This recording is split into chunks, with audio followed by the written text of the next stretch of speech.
Nightmares creep while you and me repeat.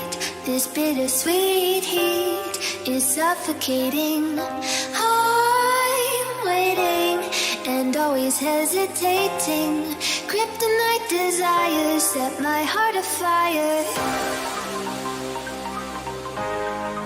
Heart on fire. Set my heart afire.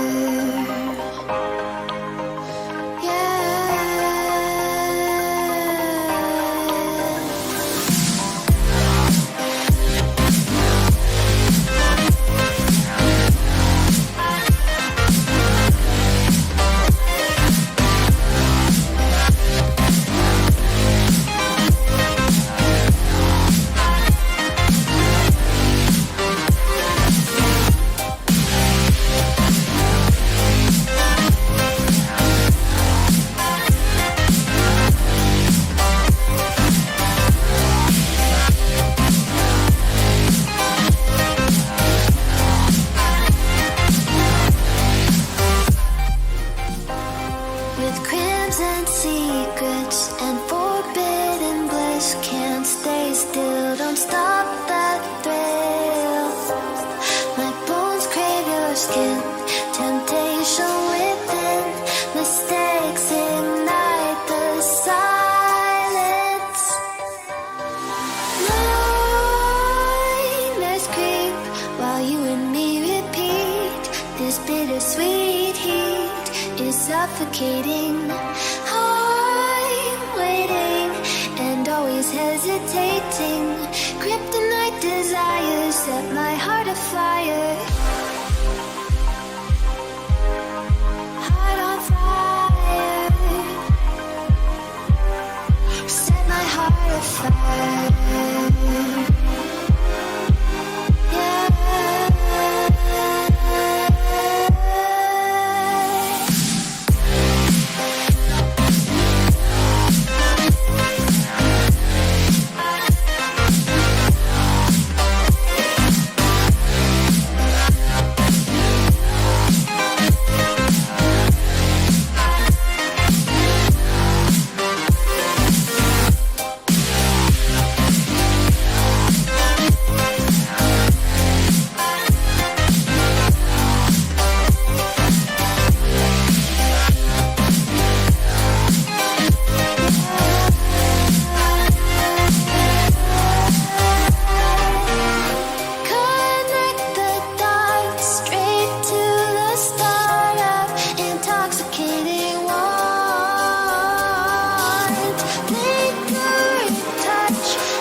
เป็นเหตุนี้ไหม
I just can't let you go. Lord knows that I've tried to. You said I was the only one. No one likes being lied to. You made this mess and left me with the pieces. Now I wanna burn all the bridges between us. I can't focus, I can't forget. I've been thinking too much lately. I just need to clear my head. I'll be funny. I just need to clear my head.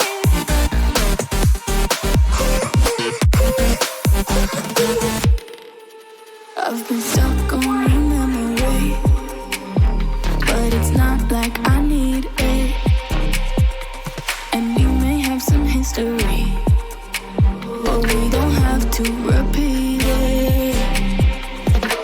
You made this mess and left me with the pieces.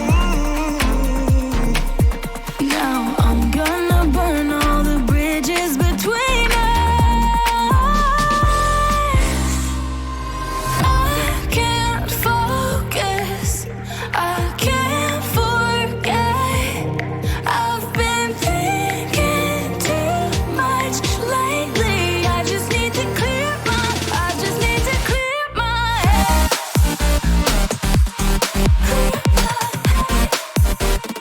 I just need to clear my head.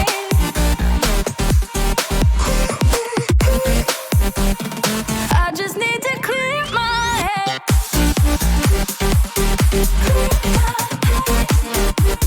I just need to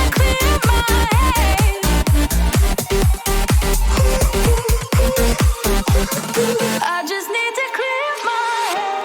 I just need to. I just need to clear my head. I just need to. I just need to clear my head. I just need to. I just need to clear my head. I just need to. I just need to clear my head. I can't focus, I can't forget. I've been thinking too much lately. I just need to clear my head. Oh, clear my head. I just need to clear my head.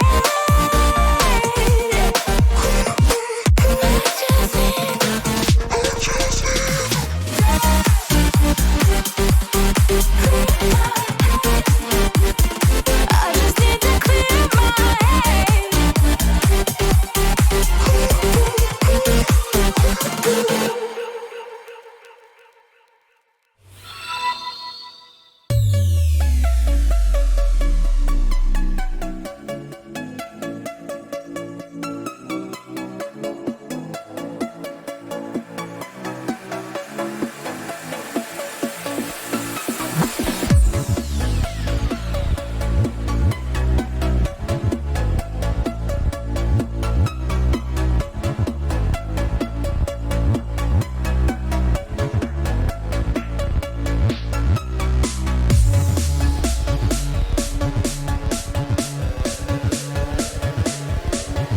I'll be funneling.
that I shouldn't mention. Not really sure, but it feels like my feet are glued to the floor. Don't wanna open up my mouth, cause I'm afraid of what's gonna come out. Life is but a dream. This can't be happening. Wake up, scream. I'm in a twisted reality. Twisted.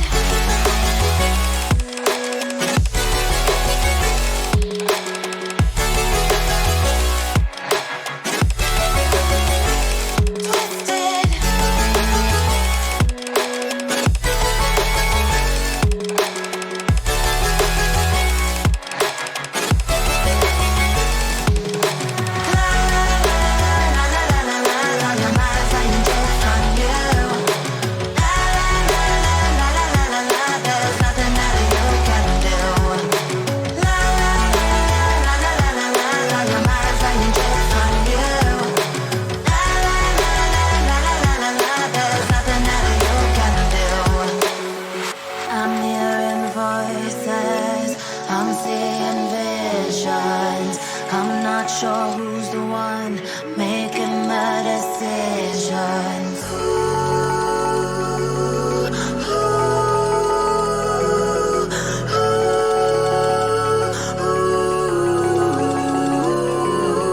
Wake up, scream. I'm in a twisted reality.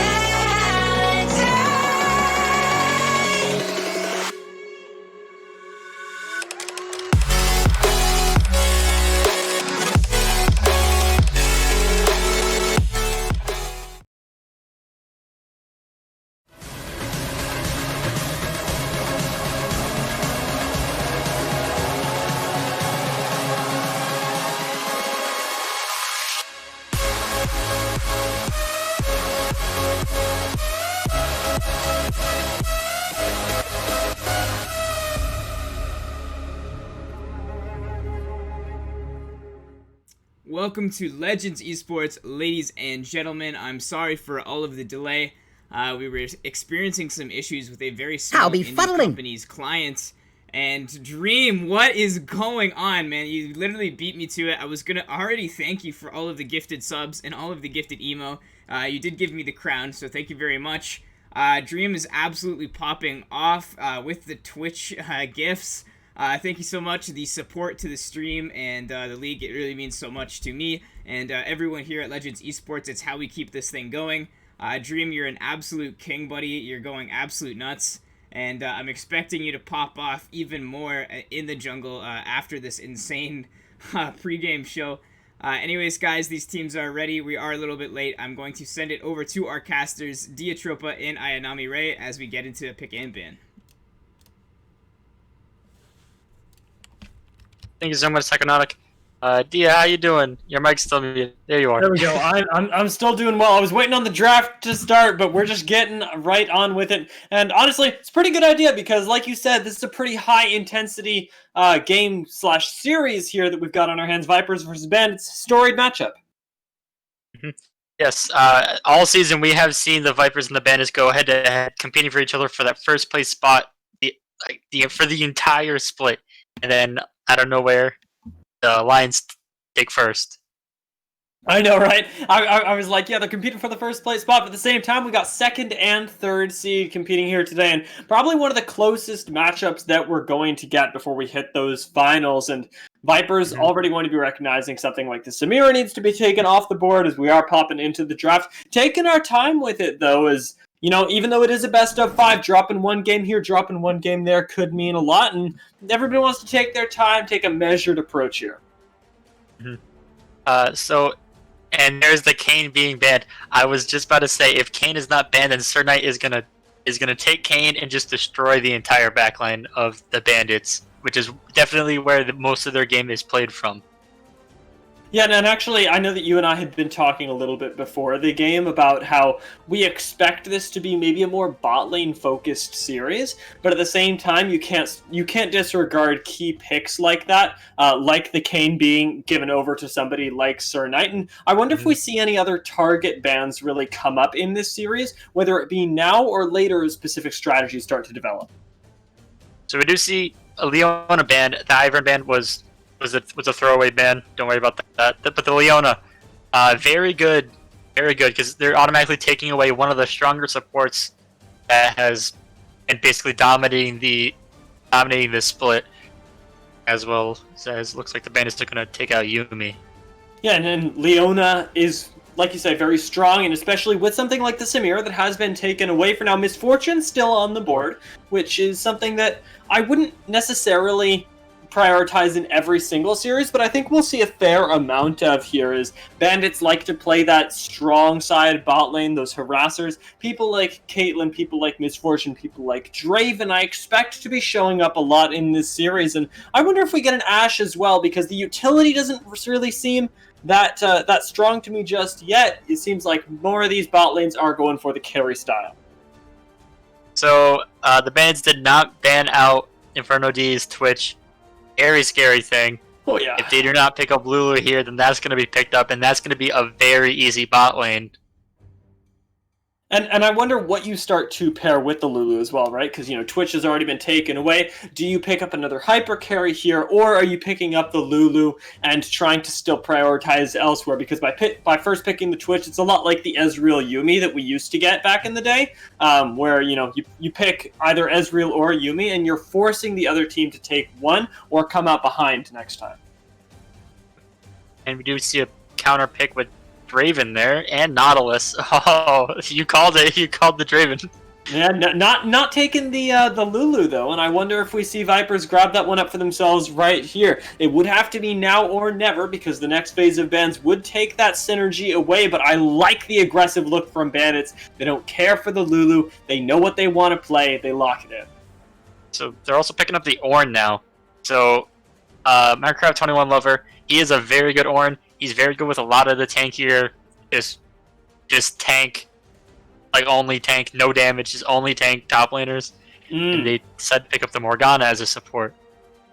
I like the Ornn, big fan of those beefy boys up on the top side. People like Ornn, Maokai going to be able to provide a really nice front line, and no Lulu picked up like we had been thinking. Morgana, though, not that bad, especially into things like the Draven, Nautilus, now Hecarim being picked up as well. There's a lot of displacement here onto somebody like a Twitch, and potentially onto whatever mid lane or Vipers decide to pick up, because Twitch doesn't have to play the front to back. I really do hope that my almost entire split long meme is coming true for the Ornn jungle. Ooh, yeah, I wouldn't mind it. I used to play Ornn jungle last season, and I actually thought it was kind of busted. It was Ornn Yorick jungle that I would play, and it was, well, I mean, there's a reason why I'm not super high ranked. Yeah, but with Ornn jungle, if you play right, then you never have to back. That's why I love it so much. Exactly, and your initiates are so insane. That's what the champion was picked for basically all of the first part of this season. Has fallen off in priority, especially around pro play quite a bit, but it still is one of those like automatic tank slot ins. And speaking of which, it's going to be another option for that tank slot in taken away from Bandits. They can't get it from the mid lane because the Galio is taken off the board, and 2 assassin junglers off the board for Vipers as well, because Bandits take away the Kha'Zix and they take away the Shyvana, who has been so annoying this season. Especially Kha'Zix. But I'm surprised that they use all 5 of their bans onto Sir Knight. Is it surprising though? Like I mean, I understand that it's a little bit odd, but you invest so many bans into somebody who is really crucial to Viper's success, right? Maybe hoping to neutralize him to the point that your jungle Hecarim pick can start to dominate the map. Mm-hmm. So I just want to keep going back to the bans. I'm still surprised that they didn't even try to ban out the Twitch. If they did Kayn, Twitch, and then whatever for the third ban, then that still would have been a very good starting ban line. And it could be that they're just not afraid of the Twitch, right? I mean, they've locked in Twitch that was responded to with the Draven Nautilus very, very strong in lane there. Maybe they just want to kill the Twitch. I mean, that is fair, especially since now they have the Garen, so... Yeah, and the Garen was a really big problem, actually. I believe it was for the Bandits in the semifinals. I'd have to go back and check myself, but Bandits have been playing this very bot lane-centric style, and Garen sort of ran over them in a game during the semifinals, which was very, very scary. Assuming that I'm not mincing my words here, but that was pretty spooky. And so picking that one up for themselves gives them a little bit of potential as well to be able to do the same thing to Vipers. There's not a whole lot of peel available here for something like a Garen when you couple it with a Hecarim and a Nautilus. Yeah, and they picked up the Vipers picked up a Collie and Volibear. That's gonna be very hard to get off your back line. Mm-hmm. Especially that Akali. Yes, especially the Akali, because if the Morgana just stuns Garen, Akali can just run right in. And right now, oh, there it is. Final lock-in. Looks like it's going to be Ahri. Ahri, a little bit of a question mark here for me, just because she doesn't feel like she synergizes super well with the entire composition, although that's partially just because I feel like Ahri doesn't provide a whole lot of one-dimensionality. She's very, very flexible, and that turns into her feeling very, very weak when she's not ahead. Yeah, but I was very surprised that they did pick up the Ahri. That was a very good pick on their part. If they didn't take that or some other heavy CC kind of wave clearing mage for the mid lane, and that would have been a very tough game for them as a whole. Yeah, and the wave clear is going to offer a lot, right? Because when we look at the side of Vipers, yes, they can snowball, but they don't have a whole lot of ability to counter if Bandits want to just sit at their towers and wave clear, especially if they are on the back foot. Ahri's going to be providing a whole lot to you. And yes, there is some amount of dive on Vipers, but Bandits are no slouches when it comes to the peel back either, especially with people like Garen and even Draven's self-peel. Yeah, but I'm still surprised that I just can't go over it. They really do not want Sir Knight to be effective in this game at all. I wonder if that works, eh? Because it might. There's entirely a chance that they've slotted him in onto the Volibear. I assume it's not the Ornn jungle, unfortunately.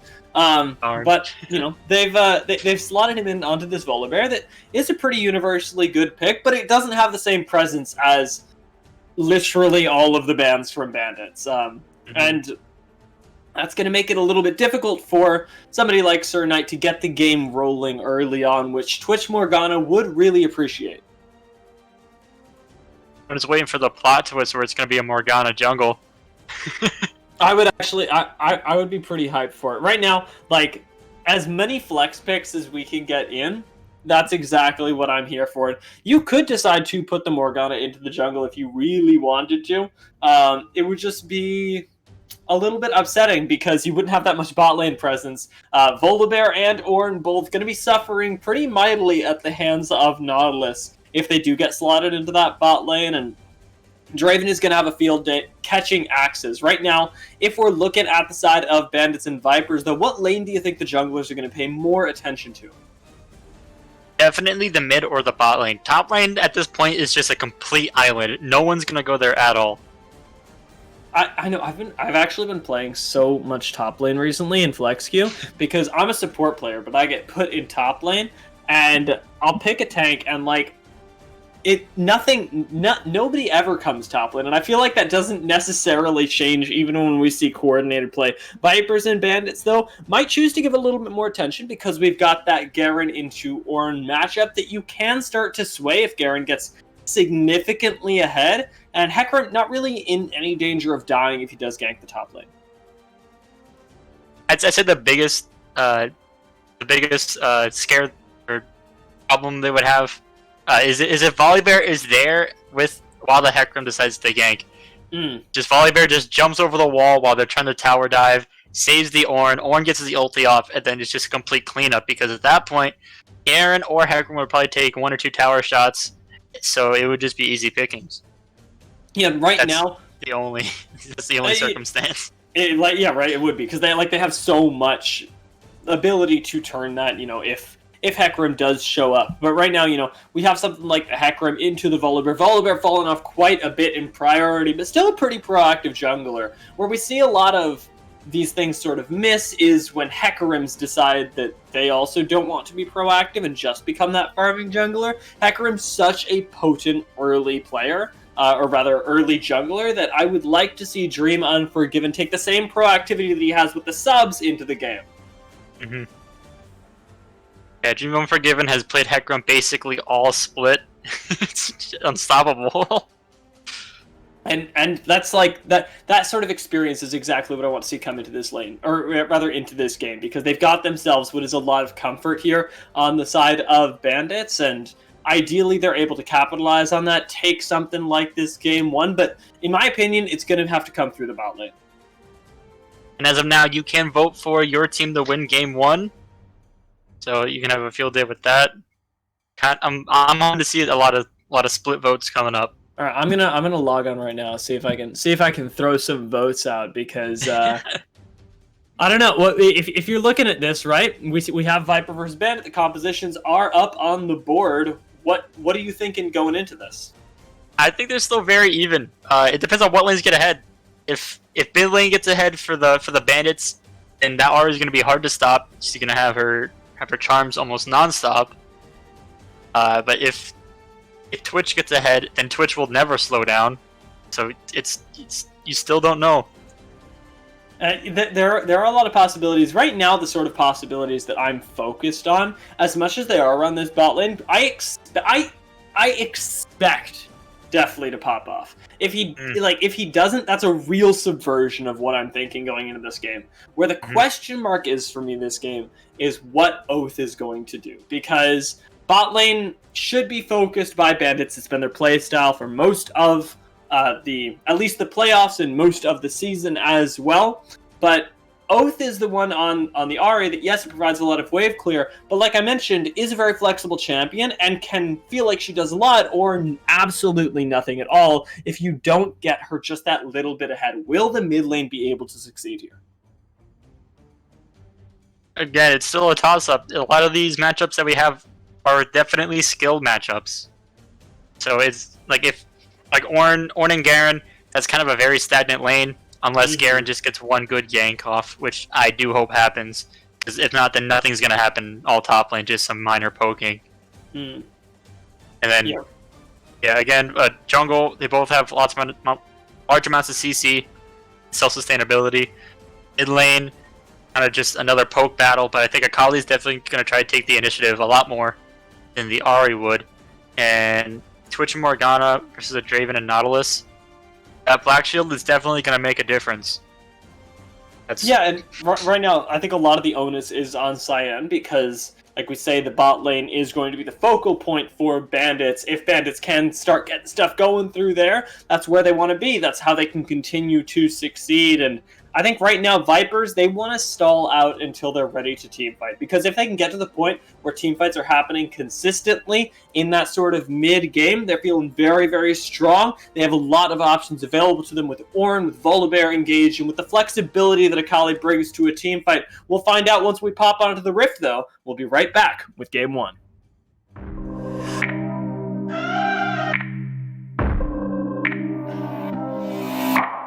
I fucked up, woke up in your bed again. Showed up like it's love, but it's never been enough. Playing house like you're grown up. Let go, picked it up, but I shouldn't have. Blue eyes had me blind when I met you downtown. Then you had me on the bathroom ground. You got me whiskey, you said you miss me. Oh, so much whiskey, I'll let you kiss me. But you promised everything would be alright. Cause it's worth the trouble for just one more night now. My head's turning and I feel so low. My stomach's turning when we get too close. Don't know what to blame, a hangover or the heartache. No, I'm leaving, baby, say goodbye, but we got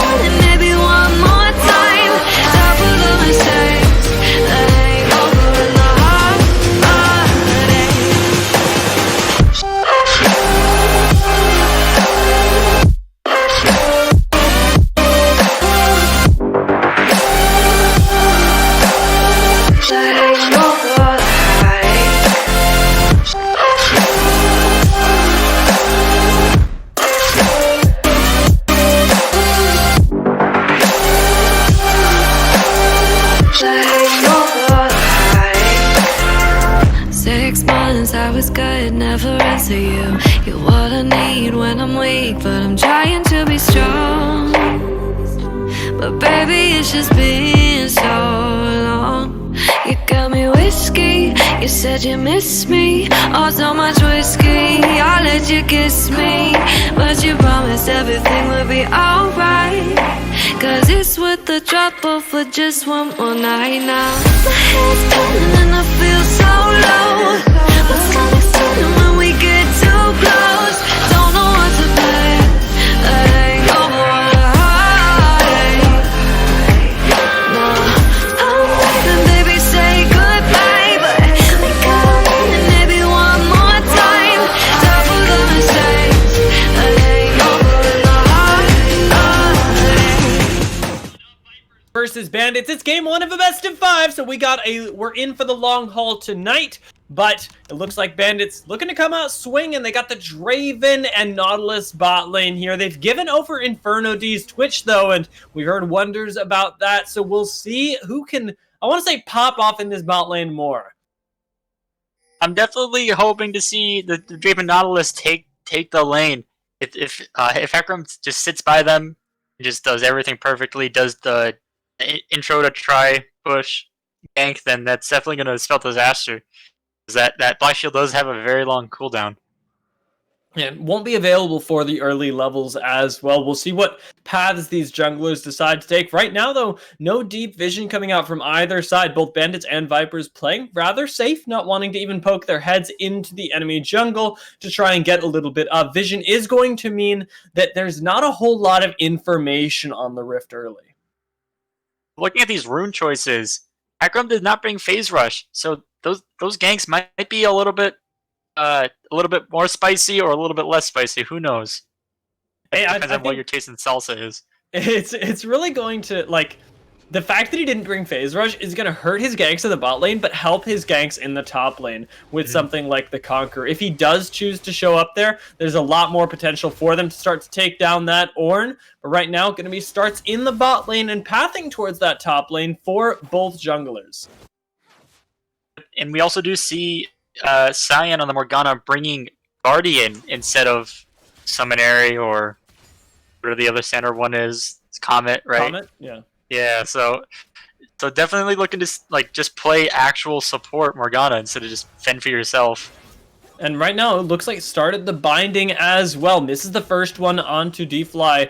And it's going to reduce your poke and reduce the amount of procs that you're going to be able to get at early levels for the Spell Thief's Edge, which is actually pretty big if this lane starts to fall behind. Does land the second route, though, as the level 2s are hit by Overcomer and D-Fly. No level 2 just yet onto Inferno D means the hook will land onto the Twitch. Inferno D gets ignited, flash forward from D-Fly, but gets locked onto the tower, still picks up the first blood. 400 gold in his pocket, gets taken down by the turret shot. Cyan grabbing that one. 007 license to kill. But D-Fly first blood, that's big. Definitely better for the Draven now. The Draven has 2 longswords. That's gonna make those bot lane trades just so devastating. As we do see Goops getting poked down quite a bit here in the mid lane. Hurt, and I want to check in on the lane state of bot side as well. Is pushing into Vipers, so small benefit given over there to the Twitch, but obviously, as you talk about, large benefit given to the Draven with the double longsword here. Not something that we can really undervalue, especially getting that passive going early is something that a lot of teams, even in coordinated play, and I want to say even especially in coordinated play, struggle to make happen.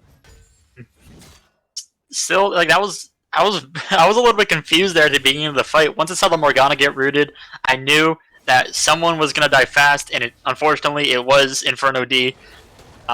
So that wasn't very good for him. No, and I don't think it gets much better for him if these hooks continue to land. Granted, now his support is level 3, has all the base abilities ready, and can prevent some of those hooks from really finding their true mark. Does Nautilus still pull his way halfway to you if you're black shielded? Or is it all the way to you because you don't move? It's halfway. It's still halfway. Okay. It's only onto non-champion surfaces that it pulls the full way.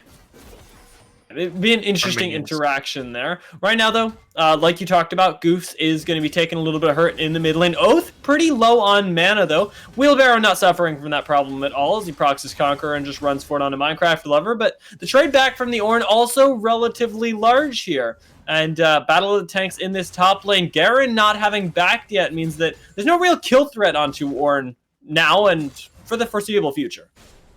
I'm really hoping that the Ornn does build the Bramble Vest first. We do see him have that one cloth armor at this point, so and he is doing quite well with farm. Not that far off of the Garen, who definitely has that better clear. Wheelbarrow though.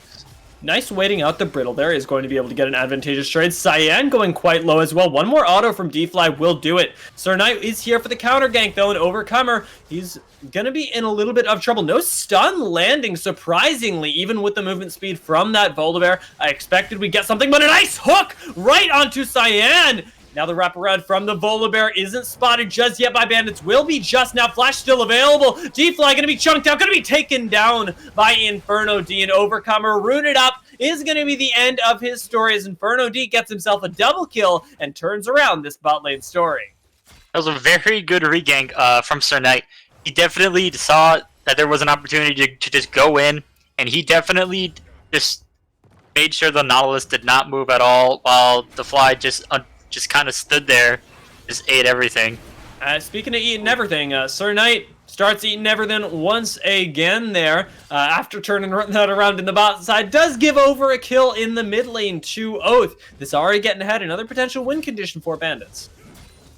Now Ari getting that one kill was very good. I'm surprised that the rest of the Vipers didn't just go up and just shut down Ari. There's still some large poke battles coming in top lane as Ornn used Call the Forge God. Level 6 hit, and Red Wheelbarrow actually going to respect Flash away there. Don't think he was in lethal, but not wanting to test his limits in this matchup. So very good. Minecraft Lover is still just keeping at the farm. He's now ahead. Very good for him, as Oath does get Oh yeah, everything gone to him. Both laners with the level 6. Goof's taken the second proc of the ultimate all the way back into the lane. Is going to leave Oath some mobility here, but look who the dragon is going over to. I want to check down in this bot side, but Hecarim has begun the leash here. Sir Knight waiting in the wings. Do we see a contest from Vipers? I think maybe as the blast cone is used, so I don't think so at this point. No level 6 on Inferno D here, but Goofs is roaming over. Flash from Sir Knight will get him into this fight, but it should be taking him right to his death as Forgiven manages to grab the dragon, and Oath is here as well. Needs to be able to punish somebody, but he's so low on mana, and Overcomer going to be chunked out as well. Inferno D should find yet another kill here. The Twitch was given over, and it is looking good as 3 kills is the crested mark for the Twitch. Twitch at this point in the game, definitely hard to slow down, but not impossible. As long as there are no easy picks given to him, then the game is still very winnable. Because no one is insanely behind. The gold lead is only 400 in favor of the Vipers, and that's not a lot. No, it's not. But importantly, that entire lead is in the bot lane right now. It's 400 gold ahead is the Twitch of the Draven in this case, and now has the level 6 as well, is going to be able to back, and I wonder what we get purchased here. Moreover, I wonder if that can translate into more lane advantages against the Draven, because Draven is still in his happy place, in the lane. No completed items just yet on the Twitch, means that it still feels like anybody's game to me. And I think right now the best thing for this Draven is to just continuing the farm. He is almost 20 CS over the Twitch, so it's still good for him. He does have the finished Vampiric Scepter, so Twitch does as well with finished boots and additional longsword and pots, but it's still anyone's game at this point. Yeah, the Berserker's Greaves are going to be helping out quite a bit. Goofs, though, feeling confident in this mid lane. Both mid laners with a kill to their name. Goofs behind a little bit in CS, but doesn't matter to Dream Unforgiven, who goes aggressive onto Sir Knight. Not knowing where the top laner is going to force the ult out of him. Dream Unforgiven should still go down here. Flash forward from Minecraft Lover will pick that one up, as Oath is fighting his own battles in the mid lane, and should also go down to the stun from Sir Knight as well. We'll slap him one more time to pick that one up, and good thing too, because he's burning down from that ignite. very intense battle there. Definitely not good for Dream Unforgiven. He definitely was at the wrong place at the wrong time. Oh, wait, the Fly just uses the Draven ult to just clean up Sir Knight. Very good use of that. And that's really important, right? Getting that kill on the Draven, as much as we don't see that gold pop up over his head because we were focused on the Volibear at the time, it's not only the buff that we see around him now, it's a lot of additional gold. So right now, itemization is looking pretty standard all across the board. Akali's almost done with that Gunblade. Kind of a scary power spike for her. Morgana looking to be going towards that Zanya's Hourglass very early. As Nautilus seems to be going for just a standard Zeke's. And a good item for the Morgana as well. I expect that to be, what's it called? A Locket, maybe? Locket of the Iron Solari. Zeke's would be out of the... What's that called? The Glacial Shroud, right? The blue one? The blue circle? Oh, yes, yeah. Right now... It's both of them there. Is going to be providing a little bit more safety. And yeah, Zeke's actually, yeah, you're right. Glacial Shroud going to be going with the Aegis of the Legion. I'm super dumb. I literally, I said it before we got into the game. I play support. I promise I'm playing Enchanters recently, guys. I promise. Support's my second role. It's just those early items are just like, they just slip your mind. Because most of the time, I would just go a Knight's Vow at that point. Yeah, Knight's Vows are really good. More recently, Zeke's Herald has been the flavor of the month, and especially with somebody like a Draven, extremely potent. We talked about the gold lead in favor of the Twitch early on, right? 400 gold up on the Draven. With the kill that D-Fly has gotten himself, it's now 200 gold in his favor, which tells you a lot about the work that Draven passive can put in. Mm-hmm. That passive definitely does wonders. This game definitely is going to be taken past 25 minutes. I'm calling that right now. So it's at that point, hopefully Ornn has some upgraded items. And there's a lot of poke going on in that tri-bush for vision control. Yeah, the Ornn upgraded items are going to be, like you say, quite key there, as teleport into the bot lane might be just Ornn showing up and trying to get some advantages right now. Ornhorn going to come down, D-Fly in a lot of trouble. Nice hook from Overcomer. Will stall that ultimate out and secure the life of his bot laner. Falls for it himself as Oath is roaming around, but that was a very nice play. Now Oath might find a kill of his own. Goofs goes quite low. The Gunblade not yet complete. Needs to get the heck out of dodge, and Dream Unforgiven wants to continue the fight. He's actually in the middle of 4 people though, and he's not quite tanky enough yet. Lots of CC coming down with the ultimate, but no kills going over just yet. And D-Fly very low on mana. Dream Unforgiven should be taken down. Teleport right onto the minions now is going to be Vipers on the back foot as Red Wheelbarrow shows up, should claim a kill of his own here. Gets the 1 kill onto Minecraft Lover, and D-Fly picks himself up another onto the Volibear under the tower. Bandits turn it around. They're playing this game now like a semifinals, like the finals, game 5 of the finals. Like things are just happening all over the map. Trades coming out everywhere, and no matter what, like if any team gets a lead, the other team comes right back. Yeah, and I mean, honestly, I would have thought Bandits see that. They say, this is a foregone conclusion. This, you know, the dive, they got our support. It's a 4v5 or whatever it was at the time before 14 teleports were used into the bot lane, and we're done. But they turn this around, and big call from Dream Unforgiven to continue that fight, and a nice follow-up from people like Red Wheelbarrow and D-Fly to continue it on, have faith in their jungler and top laner to buy them space, and Vipers fall to what just looks like a well-coordinated response. When I saw the teleport coming from Red Wheelbarrow, I thought that was a mess up. He definitely did that too late, but he came in, got a kill of his own, and forced Twitch out of everything just by himself. And like, I definitely ate my own words there. That was definitely a great teleport. And now, I mean, it's important to, you know, look at the items that we've gotten off that as well. The kill going to be really influential in this top lane matchup, at least for now. The Black Cleaver being completed for the Garen is going to give him a small edge for the moment. And the Bloodthirster completed in the bot lane as well. Completed Ludens in the mid lane. Bandits are spiking right now, and they're spiking hard. Mm-hmm. Unfortunately, Dream Unforgiven does not have that finished Triforce yet. He definitely is very close. But once he gets that, then he will definitely be a force to be reckoned with. Volibear is just going straight for the Cinderhulk and Merc Treads. So that's a lot of damage versus a lot of tankiness. And Hecarim most of the time with that damage beats tank. Yeah, and right now, Dream, by the way, has the completed Trinity Force, had it on back there as he cleared his top side, went back for that spike since the Rift Herald has just spawned. Might want to contest that. Right now, though, as we talk about objectives, I mean, Double Dragon going over to Bandits at this stage of the game is nothing to shake your head at. Red Wheelbarrow's in a little bit of trouble. We'll see if he can buy time for his mid laner and his jungler to roam up. Quite tanky is he on this Garen, but is he tanky enough with things like the Conqueror to boost him up? Oath has arrived, but there's a fight breaking out in the bot side. Inferno D going to be knocked up, waiting for that Black Shield to expire. Overcomer gets the hook. And now Cyan going to go golden for the moment. Should be cleaned up by one more auto. A double kill goes over to D-Fly. And we've seen the disengage in the top lane meantime. As Bandits, they just went out and bought. Well, there's a play being made top.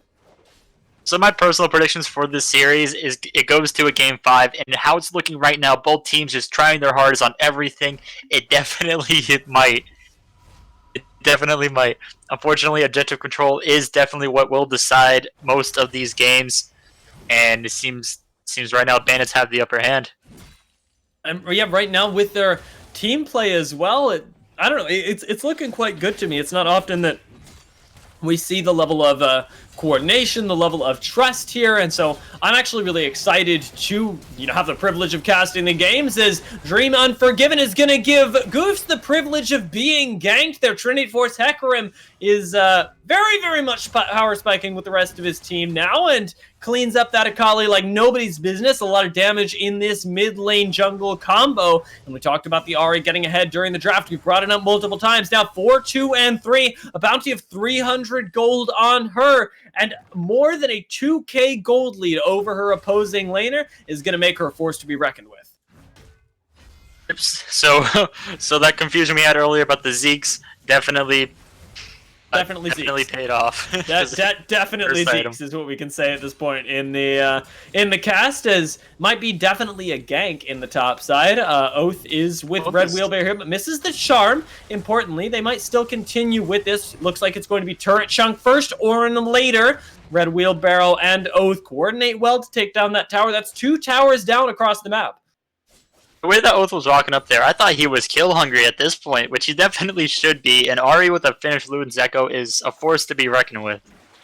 I actually wonder, just because we were talking about the gold right now, sitting on 2k gold is this Ahri. When she backs, it's going to be even scarier. Defly going to be knocked up there, but or rather locked up, but Inferno D going to be taking a big chunk on the back end of that. Dream Unforgiven, very fast boy, is going to move his way in. Defly flashing forward, will clean up the last kill there, and will have the lifesteal there with the Bloodthirster to be able to survive even after that turret shot connects with him. Cleaning up the wave on the proxy. Might be the third and final tower falling here, but Goofs, he's looking for a deep line, might be able to shut him down, misses the shuriken, and that's huge. Has to use his ultimate as well as the shuriken to get right back into the shroud, but it doesn't even matter. Minecraft Lover now looking for Dream Unforgiven, but he's gonna need to get the heck out of dodge. This might be another Ornn under the tower situation. Almost turns it around onto the Hecarim, but will be backed off there. They don't want to try and dive this tanky Ornn just yet, don't have any of the tools, because they use it killing the other members of Vipers. Definitely insane. Now we see that Ahri backing, getting those items. Picks up an Oblivion Orb, so that's going to be very good against the finished Gunblade Akali and the Twitch with the finished Bork and Xyz. So much is going on right now. Yeah, I actually wonder if we see Oath sit on the Oblivion Orb, or whether he goes for the completed Morellonomicon, because I could see the argument for both. Like you're saying, Goofs. Quite a bit of healing right now. And right now, Vipers using the reset there. Want to try and take his dragon out from under the nose of Bandits, but Red Wheelbarrow looking to stop them or at least stall them out. It will be the dragon secured by the Ornn here. Oath goes golden to buy a little bit of time, and that's just the game here for Bandits. They want to secure time so that they can secure themselves more and more kills. Farming champions are they. The sword going to come down from the sky onto the rat, which seems like a lot of overkill, because it absolutely is. It's a, what is this, set 3, let's call it 7k gold lead right now for Bandits. Seems very, very difficult to surmount, but Vipers, they still get away with the objective in the face of it. And that Cloud Drag definitely will do wonders for the Vipers, even though they are extremely far behind at this point. They still do have a mega chance of coming back. As we see right now, there's a lot of A lot of vision being claimed by Dream Unforgiven onto the Baron pit. It is up in 1 minute. That'll also tell you a lot about the state of the game. When a Nautilus steals away your red buff, that's unfortunate. Yeah. Right now, I think the Bandits are getting a little bit too cocky. They're definitely sitting in their big boy shoes, and it's eventually something may happen that may turn the game around, but that day may not come. I mean, yeah, like judging by everything. They've got a lot of pop-off potential, right? Inferno D on the Twitch always has the options of the spray and pray from the sidelines to secure himself several kills.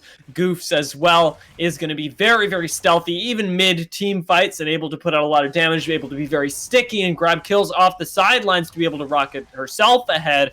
But right now, if we're playing this traditionally front to back, if Vipers fall into the trap of fighting Bandits where they want to fight around the objectives that they're already set up for, it's going to be a one and done game. Double items now on the Draven, and Twitch has stopped off for an Executioner's. Not sure if I agree with that. I may agree with that. Garen has a lot of healing, even if it is still his passive, but that extra damage. How much damage is it? 15, 30? 15 damage definitely will make the difference. Even with the Boar, so he even gets more lifesteal with that. So, I don't know. It's kind of a toss-up at this point. Right now they just need to experiment, like, what will work, what will help us, how can we come back into this game. And it could be something like that, as we do see Goofs getting bolted on by everything. It won't be something like Goofs going down, that's for sure. Orin melts in the face of the damage coming out of Bandits. It will be the trade back onto Oath, but everyone on the side of Vipers is dead. It feels like so quickly. D-Fly going to be able to chunk out this turret quite heavily and might even be able to break the base here. Will Bandits, as Red Wheelbarrow Overcomer, looks like they're deciding to walk this one down the mid lane. If Dream Unforgiven didn't die there, then Baron definitely would have been the call. Very unfortunate that the Twitch poison does last that long and do that much damage, but that's also very, very good for Inferno D, because that did get him some extra gold, so he now has the Cloak of Agility, gives him that crit chance, so he's one step closer to becoming the unstoppable Rat-a-tat-tatister. That's even a word. Like one step closer to becoming an actual champion in this game, because right now he's being killed as easily as the literal rat that you imagine Twitch as.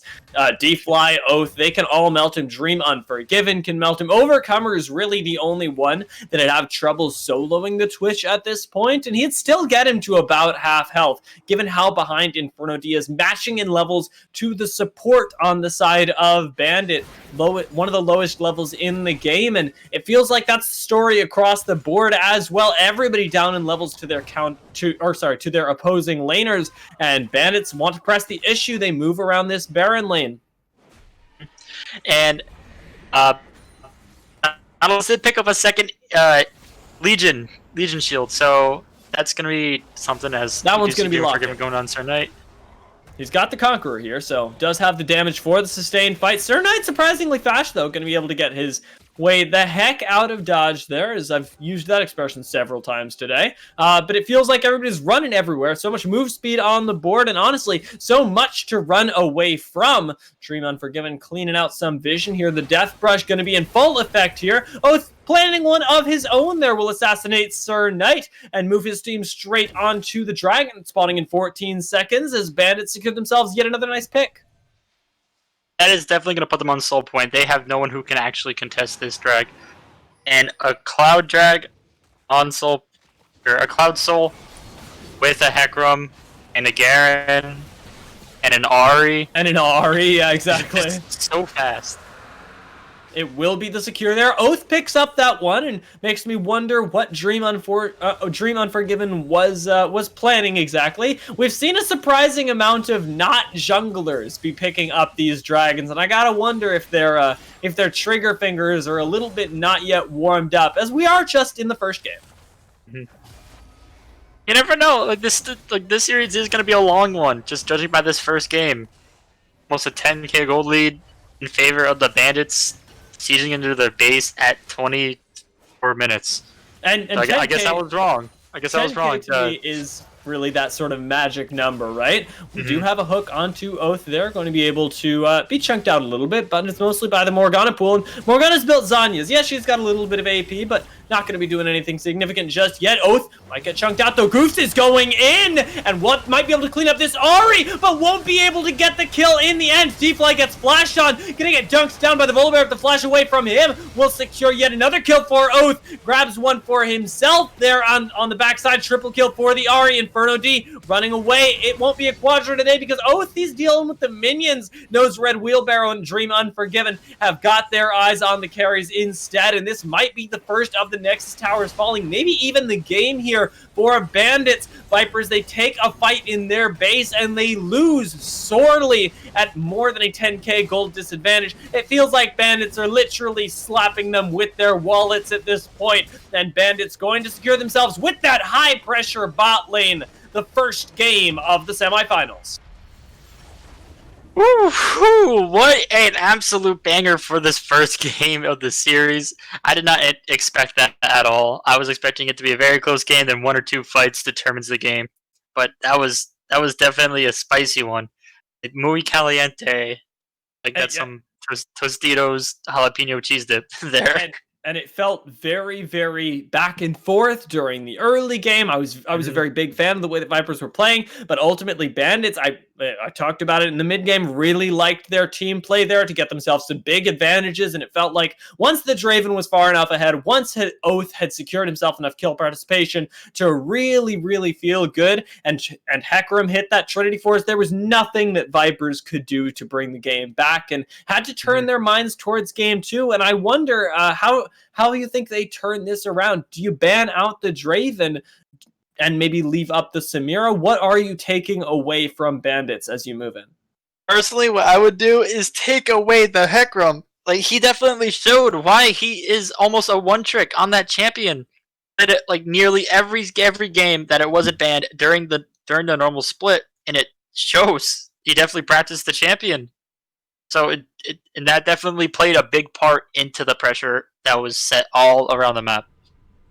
And like, that was, like you say, one of the key things was the involvement of the Hecarim here. I wonder what else we have, because it seems like Vipers didn't even prioritize that at all, and I'd like to see what the draft looks like if they do prioritize that Hecarim. We'll find out, though, as we're going to get into Game 2 very shortly. It's going to be Vipers versus Bandits, Game 2 of the semifinals. Don't go anywhere. We'll be right back. Thank you so much. Sorry.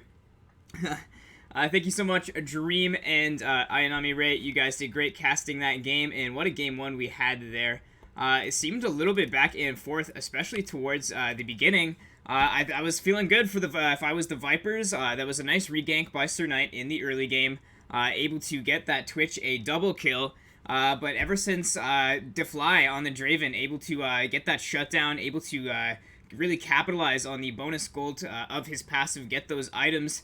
He was pretty much unstoppable. We saw a really nice TP coming out from a Red Wheelbarrow there, TPing bot lane to kind of counteract and stop the bleeding that was going on in that fight, and they were able to completely turn it around, getting their entire team lots of gold, lots of kills, lots of tempo. Dream Unforgiven was farming away his camps there like he farms gifted subs to us. He was so ahead in gold, CS, and experience pretty much the entire game. That helps securing objectives, helps being able to win those fights, the extra levels. It was definitely a huge part of the reason they were able to win. Overcomers Nautilus, we saw time and time again. Lots of massive hooks in the lane, as well as stealing the enemy red buff at one time. I can personally vouch for just how scary it can be to be against a fed Nautilus, especially if you're a weak scaling champion. I know personally a few times I've been just straight up 1v1'd by a Nautilus, and you just don't expect the damage or the just amount of not being allowed to play the game that does come out. Anyways, guys, I will throw up your player of the game poll as we are going to go on a short little break.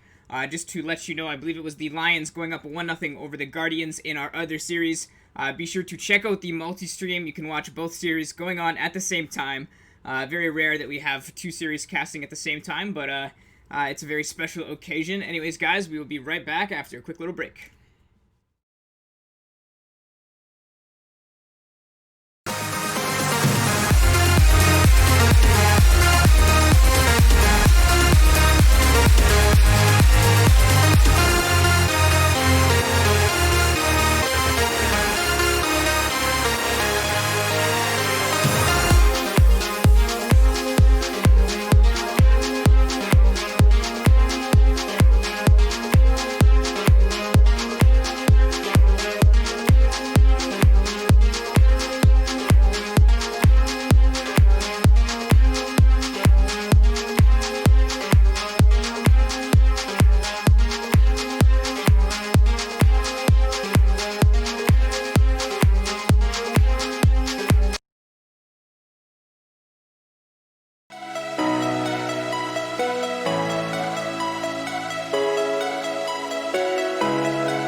set my heart afire.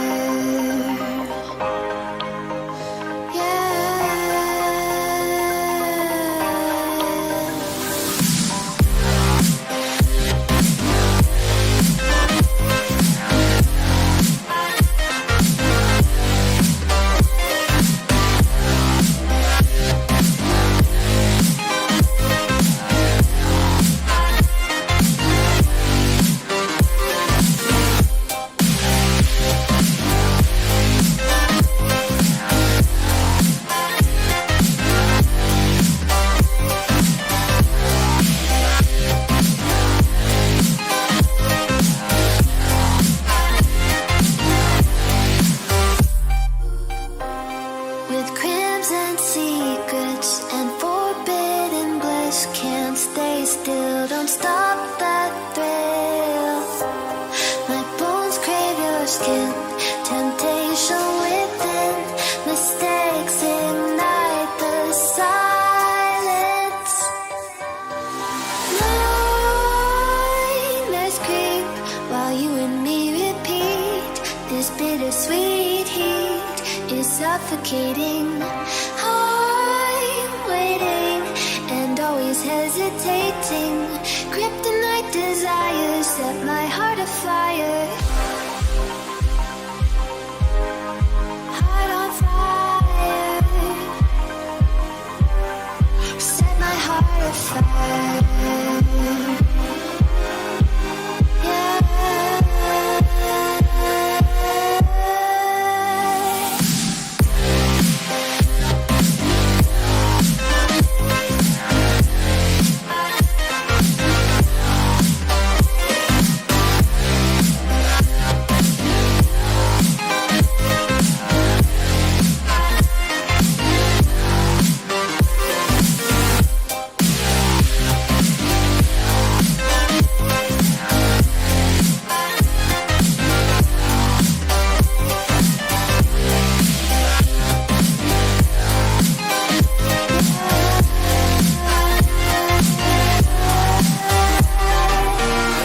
Connect the dots straight.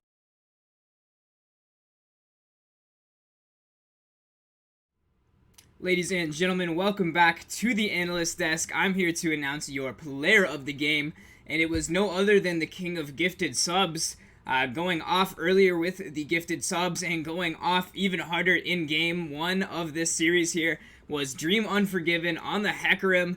He was so ahead early game, just in tempo, able to get the 2 crab right off the start, and using that XP lead, that gold lead, farm lead. He had winning lanes, so you had no need to rush or force a gank. Choosing his ganks well, it was a very Chad Hecarim, I have to agree with Twitch chat there. Just going in, one-shotting anyone he wants, going in any fights he wanted. Doesn't care if he dies or if it's a numbers disadvantages, because every fight he took in the long run was a win for the Bandits. So congratulations, Dream Unforgiven, on your player of the game, and congratulations, Bandits, on your first win of the series. Anyways, guys, we are ready for game number 2, so I'm going to send it back to our casters here as we're ready to get back into pick and ban.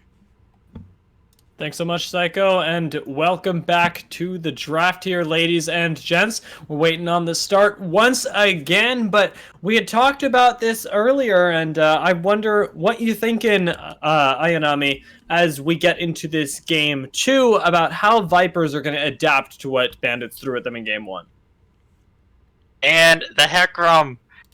That's all I have. Just ban the Hecarim. Everything else, like, it's easy. I mean, everything else is easy if you ignore the fact that Draven and Ahri actually got relatively ahead, and Garen was a really big problem as well, to me at least. And granted, I'm not the color caster, I'm not the big brain, but it does feel like there were a lot of problems across the map for Bandits, and they culminated in that Hecarim, like you say. I would expect a ban to come out, but right now sticking with the very same ones as they take Samira off the board really early on. Yep, and they're still taking away Sir Knight's Cane. Still very good, but still kind of messes up the Vipers kind of in general, because they definitely do have a lot more team comps built around the Cane and almost any other jungler. And it starts to narrow down your options, right? Second ban being hovered. This, I believe, was the throwaway ban last game, so could be any of the previous champions here if they wanted to keep their draft relatively the same and just remove one singular tool. This was the Ivern last time, and they've been listening to you. They hear the Hecarim, and they take it away. Thank you. Thank you, Vipers.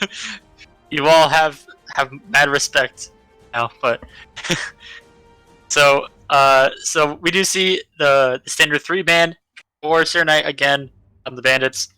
They're definitely trying to make sure he does not have any big roles in this game or any of the games that we've seen so far. We do see a Leona ban for the 3rd one for the Vipers. And right now, if Vipers want to get their jungler, if they want to get Sir Knight a nice matchup, or even a priority champion, they've got to pick it in the first 3, because we saw last time, the last 2 bans, they're also saved for Sir Knight. And Bandits, they're going to have their pick of the litter right here. Everything minus the Hecarim from last game is available, and I wonder where they end up going. Do they lock themselves in something like the Twitch to give that extra ban?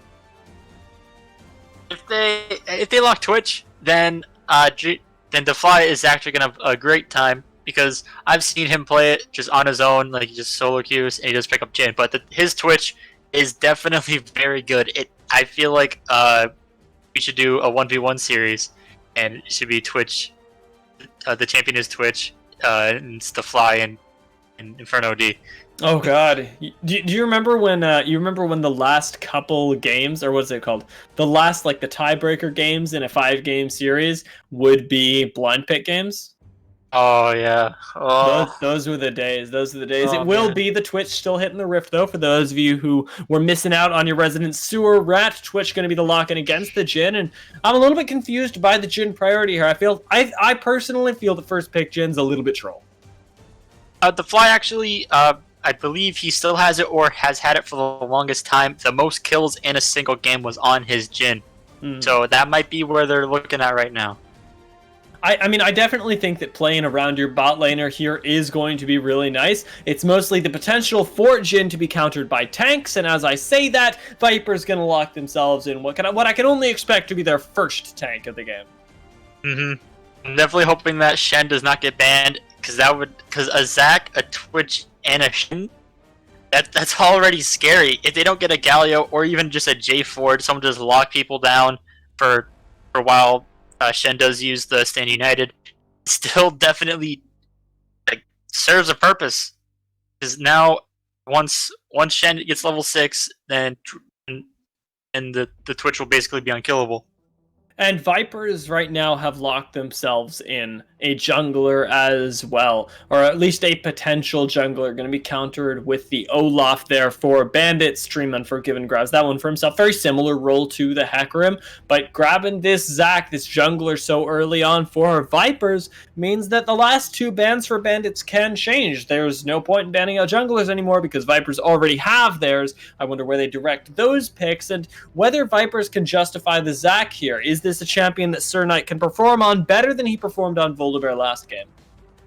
I definitely hope so, as we do see the Bandits taking the Morgana away from the Vipers. If they do not lock in Lulu, there it is. Thank you. Because Lulu, Twitch, Zac, that Zac is going to be huge. Once it gets to the mid to the game, when it's around that 3rd fight for the Dragon, the Lulu ult is definitely going to make a difference on someone who, at that point, will hopefully be very moderately tanky, like Zac, having his ultimate and bouncing around with the Lulu ult on him. That's just very good for them. Yeah, and I mean the safety from the Morgana, basically negligible last game for the side of Vipers, as well as Bandits grabbing that one for themselves here, is going to mean that we're swapping that support around, and I wonder if Overcomer will look a little bit better on it than we saw Cyan be able to use it last game. No flame on him, though. I felt like Overcomer was really performing at the top of his game there with some of those hooks, with some of those timings around the Black Shield. Now we'll have those same timings, but is going to be able to use them aggressively rather than playing around them being used defensively. So another meme that happened actually last week was when I said lethality Morgana instead of misfortune. So who knows? Maybe we'll get a jungle lethality Morgana and an Olaf top or something. That would really throw a nail into throw a wrench into the plans. Not throw a nail into the wrench. That doesn't happen. But throw a wrench into the plans of Bandits, who I expect are looking to actually win the game. Lethality Morgana actually sounds kind of fun, but unfortunately not going to be the most optimal one for winning the game. I wonder, though, because we've gotten the mid lane bans instead here for Bandits, what they're planning. Are they going with another safe mid laner? And as I wonder that aloud, the Shen lock in there is going to answer your dreams. Yes, I am calling it. I am the draft god. Haha. But we do see the Ahri and the Orianna ban very good. Either one of them would have been very detrimental against the Vipers. So that's very good that they got both those out. They're both very CC heavy with that sort of medium to longish range abilities. So now we just wait for the mid counter pick into the Galio. And yeah, the Galio, I believe, I'm going to double check right now, was banned away by Vipers last game. This is something that Oath looks good on and is going to be locked in there at the end. We've got a few seconds here as we wait for the final lock-in. What will it be? Because it's going to be not blind here. It's going to be countering into the Shen. It will be the Malphite that gets picked up for the side of Bandits. Vipers now looking for their mid laner. They know they're going into a Galio. What do you pick up into that? I don't actually know. I feel like the best thing would probably be the Orianna. But they did ban it. Yep. Veigar. I'll take Veigar as well any day of the I'll week. take it. He's gonna have a lot of scaling in that mid lane, and is gonna be able to bully a Galio, not necessarily in the way that he chunks him out, but more of in the way that he's able to farm stacks if Galio does position aggressively. And Galio definitely known for positioning aggressively. But look at these comps though. Vipers, lots of scaling on their side. Once again, Bandits, not nearly as many tools to punish. Mm-hmm. So we do see Goops trying to call his inner AP mid player on the Lions, because he did actually get player of the game for the first game of that series. It's good for him, proud of him. But who knows? Veigar is either you smack or get smacked. There's no in between. Yeah, I mean, there's always the possibility that the smacking is a little bit delayed, especially if we get into those late games where Bandits aren't able to close out. But that doesn't look like it's going to be a problem for them, because they got Malphite, Galio, as well as Olaf. The dive is really abounding, and where the question marks come in for me is around Bandits' late game damage. Also, their damage will definitely be on the Olaf. If Olaf does build AD, his standard build, build out warriors into a black cleaver, then that definitely will help them out quite a bit. At that point, hopefully Jhin will have that at least 75% chance crit on top of that already 100% crit chance on the fourth shot. Very scary. But who knows? Maybe Galio may, instead of just going straight tank, go that awkward little mage tank hybrid. So rush a proto belt and into a spear visage or something, considering he is up against a Veigar. I wouldn't mind that at all, and I mean, obviously Galio going to be benefiting off the magic resistance building anyway. He's one of those kind of like Mundo, where his kit scales with magic resistance, and wouldn't be a bad pickup into not only Veigar, but Zac as well, who it is going to be doing a surprising amount of magic damage, especially if you're one of the squishier people, say like somebody like a immobile Jhin, for example. Zac can start really, really putting down the hurt, and this is another game where it feels like Vipers this time are the ones with the go buttons from long range, with the engage. They had something like the Orin last time to be able to use that to start fights from far. This time have the Zac, but last game it was really the story of them being on the back foot. This time you've got the Zac, you've got a lot of stealth, you've got the global presence of the Shen. Can you make this turnaround happen? And I think they definitely can. I feel like they have the how slightly it is early game. They have that advantage. definitely have that advantage. As long as Morgana's Black Shield is down, and it's just easy pickings. You can put the polymorph onto whichever member of the bot lane you want, and on top of that, if Vygar's there, you get the cage. Twitch has that slowing, or is this? I'm drawing a blank. That ground. That ground, I was getting very, very confused. So there's definitely a lot of CC, and Olaf, I feel, is a very good pick into this, but Olaf, again, is also another very hit or miss champ. If he wants to get ahead, I feel like he definitely needs to sit around top lane. Yeah, and Olaf is going to be able to run down somebody like the Shen, and I wonder if Minecraft 21 Lover can absorb pressure in the same way he was putting it out last game, because I do feel like, he was actually looking really good on the orange, just there was a lot of jungle attention here for Dream Unforgiven during the early period, and that allowed Garen to scale to the point where he could basically ignore somebody like an Ornn and not going to be super relevant later when the map is basically falling apart around you in top lane. This time, Oath also looking to join in on a few fights. I expect around the Olaf as well, and I'd be surprised if Bandits don't go where last game was more of a bot lane centered approach, for a more jungle centered approach this time around. And same thing goes. If any solo laner in this game gets ahead, then that's going to be very easy, because a Galio that's ahead, even though he doesn't really have that actual straight damage, can still definitely CC people to death. Unfortunately, you can't do the flash W anymore, which kind of upset me. But may the flash W rest in peace. Rest in peace. It's okay. You can still do Predator. But now you can. Yeah, sorry. You now can vote for who will win game 2. I'm at a stutter for words, as we do see Overcomer voting for his own team. And remember, Inferno D, he's got the Twitch this time, and the first pick, Jhin, was picked up for D-Fly, and that was kind of troll. I want them to show me that I'm wrong, but at the same time, first picking Jhin when tanks can just be picked into that makes me nervous, and it makes me wonder whether we're going to be able to get the same sort of snowball bot lane, because that's what the Jhin will be relying on at this point.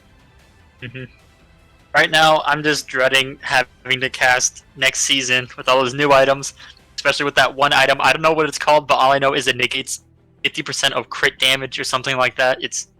That's insane.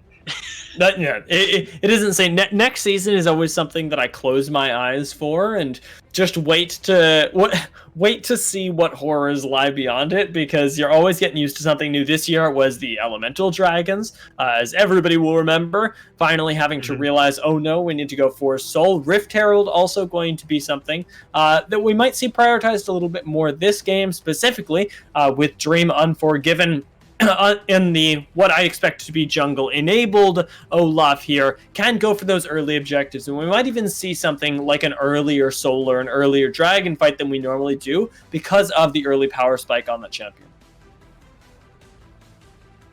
And hopefully the Fly does not make Awesome Sheep turn over in his grave, because last time someone played Jhin on stream, they went Stormrazor first.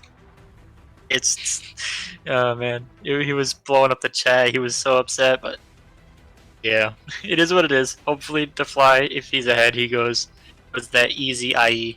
Yeah, he's going to be able to pick up basically whatever items he wants. Again, if he does get ahead, and I'm excited to see Overcomer's Morgana. It's not often that we see champions traded back and forth, but the Morgana picked up here for the Jhin is also going to be providing him a lot of value in these mid-game fights. And if Fly is ahead, it's an avenue in, because the fourth shots can be doing a lot of damage, and as it continues, like you mentioned, with that IE, he can be doing even more. This time, going to be able to walk through the cage of the Vygar as well. Having two members be able to walk through your cage with both the Olaf and a potential Jhin with Black Shield on is going to be hurting a lot, and it's going to be hurting mentally a lot more for the Vygar, who relies on that cooldown as a core part of his kit. But we'll find out if Dream Unforgiven can push the buttons of Goofs in this mid lane, and moreover, the buttons of Vipers as a whole as we load onto the Rift.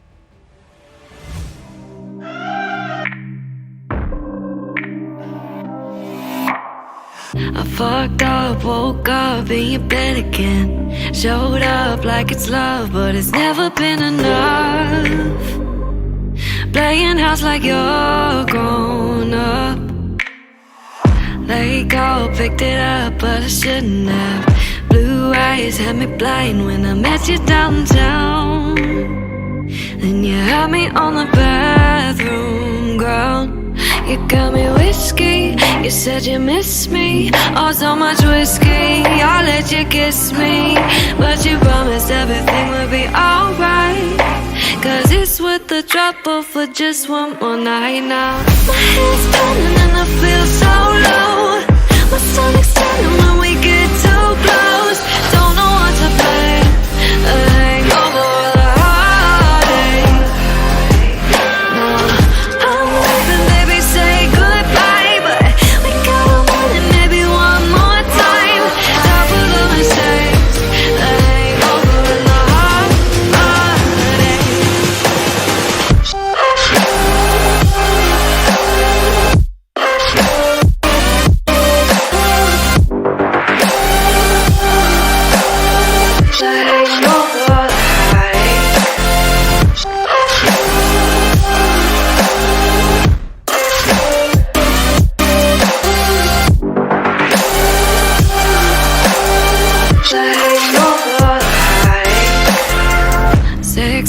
I was good, never answer you. You're what I need when I'm weak, but I'm trying to be strong.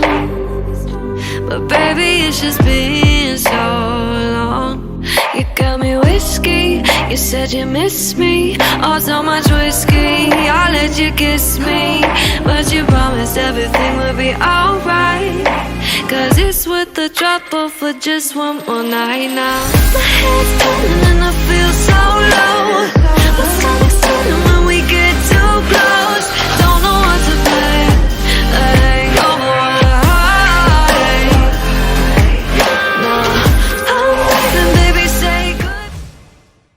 Welcome back to the Rift, ladies and gents, as Bandits and Vipers take to it once more. Vipers going to be swapping sides this time on the red side of the Rift, and might be looking for a bit of a spicier start as they walk out with their 5 members all heading towards the top side. An early invade here. If hopefully Inferno D does get the early kill, so it does see this, it starts to back up a little bit. Then that would definitely be very good for them. Is the Twitch snowball starts early, hard to slow it down. Yeah, and we saw the Twitch snowball start a little bit last game, but unfortunately the Draven on the other side of that, getting a lot of gold in his pocket, was more than able to shut it down once just a single kill came back. And that was the story of the bot lane, sort of tied and told because Bandits started winning over the rest of the map. This time, not going to have that same explosive potential in the bot side outside of some pretty consistent play on this Jhin. And it isn't a pick that I've seen from DeFly before because I haven't been around the league as long as you, but I am more than excited to be treated to some nice Jhin here. Yes, yeah, his Jhin is definitely scary. But right now, I want to focus on the Malphite for a second. Wheelbarrow brought Arcane Comet. So, is he going to go Glass Cannon this game? What do you think? I don't think so. I think this is a laning choice, but if he does, I think they win. 100% they win. If he goes Glass Cannon, like, I think that it would be control for him to go Glass Cannon, but also, nobody on Vipers would expect it. They wouldn't have the magic resist, and they would absolutely decimate. That's my 2 thoughts. Mm-hmm. As we do see, Oath on the Galio has a Doran's Ring. So he definitely is going for that hybrid AP tank. I have just predictions all over today. You actually are. Right now, I mean, the Comet for now is going to give a little bit more laning stability to somebody like the Malphite, and this is exactly the story here for Goofs. Going to be able to farm up a lot of those stacks of the Vigar, and being able to pick something like the Vigar into what is essentially a free lane right now is going to be something that Bandits need to come back from. And that sounds weird because nothing's happened yet, but Galio needs to prove his worth in this game, or he's just going to get outscaled. Right now, though, goes aggressive on 2 Goofs, and is going to get a really nice trade for himself. Vigar needing to be careful at these early levels. Takes a lot of damage. Cyan now, speaking of taking a lot of damage, going to be taking some in the bot lane. Not too much, though, through the shield. Still very good placements all around the map as of now. Oath almost got the solo kill onto the Vigar early. But the Glacial Augment did save Goofs in the end. Very good rune choice for him.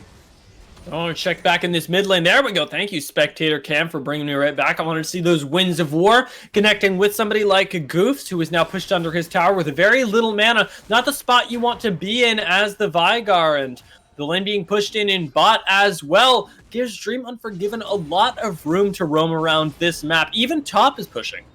Mm-hmm. So as you said, as the Arcing Comet definitely does give Malphite some better lane presence.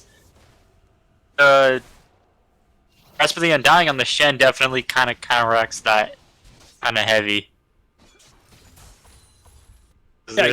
There's been a lot of trades in this top lane, so It does give you a little bit more sustain through all of that, and that's the, oh my god, I have played against Jhin Morgana so many times here. Dream Unforgiven is going to take a little bit of damage here, but that root combination with the pool there really just wrecks your day, and Inferno D eats at least one right now. But Red Wheelbarrow, speaking of that Comet, he's out of mana in this top side, and that's going to mean Comet not providing nearly as much use to something like Grasping the Undying that you can basically proc willy-nilly.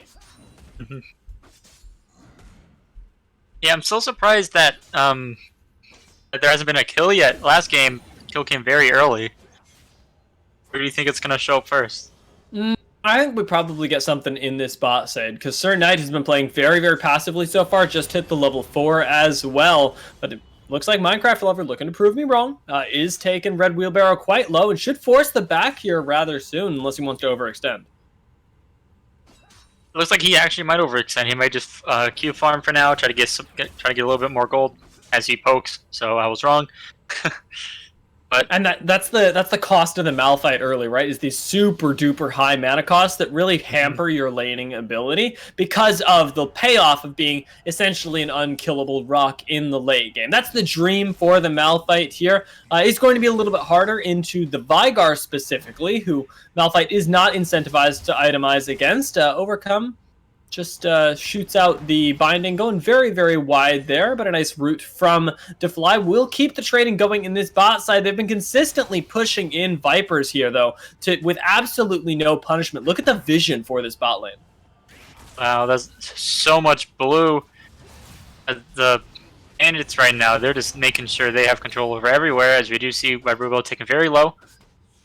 Might go down here. The flash from Minecraft Lover is available as well if he gets that Spirit Blade back. Could look for the kill, but Red Wheelbarrow should be backing and teleporting right back into lane here with a more full mana bar and a little bit more able to keep up with the CS. But with that bot lane that we were talking about, pushing in the wave, keeping up with the CS is the real dream here for the Twitch. Is now just a little bit more than 10 CS behind and going to be pushed in once again. Hard to farm under tower.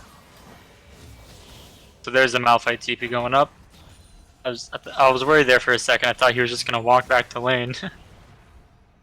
There's always the possibility that you have a summoner spell, but with the shove that Minecraft Lover had, you assume that you're going to get something like that teleport. And that's now double global advantage for the side of Vipers, because they've got themselves not only the Shen with the inherent Shen ability of being able to join with the Stand United, but also they have themselves the teleport. And also the teleport on Goofs on the Vigar. Yeah, so really they can show up wherever right now, and we've talked about, or rather not you and I, but we have heard a lot about the counterplay to globals, and counterplay to globals is to bring the fight to the global, but not showing up in either the mid or the top lane just yet is Dream Unforgiven, choosing instead to power farm his way to the ideal victory there. Hasn't been able to have the impact here to keep his lanes safe from a global play. I feel like that's still a Overcomer. very good choice on him because if This is a kill, I think. Overcomer, nice binding there. Will be the last auto from DeFly to grab up the support. Cyan, 007 going down. Now Red Wheelbarrow in a little bit of trouble as well, but has the ultimate here. If he finds himself in too much, looks like he wants to walk it out instead. interesting.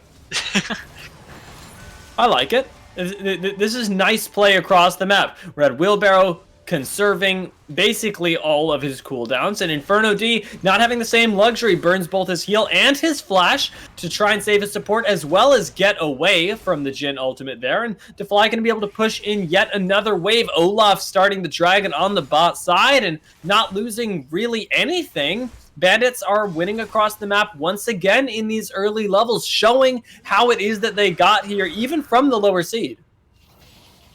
And we do see the first dragon taken by the bandits. Cloud Drake, kind of okay. Definitely would have served better purpose onto the Shen. Personally, Zac wasn't around there. As we do see Dream of Forgiven leaving the Zac's jungle. But interesting to see.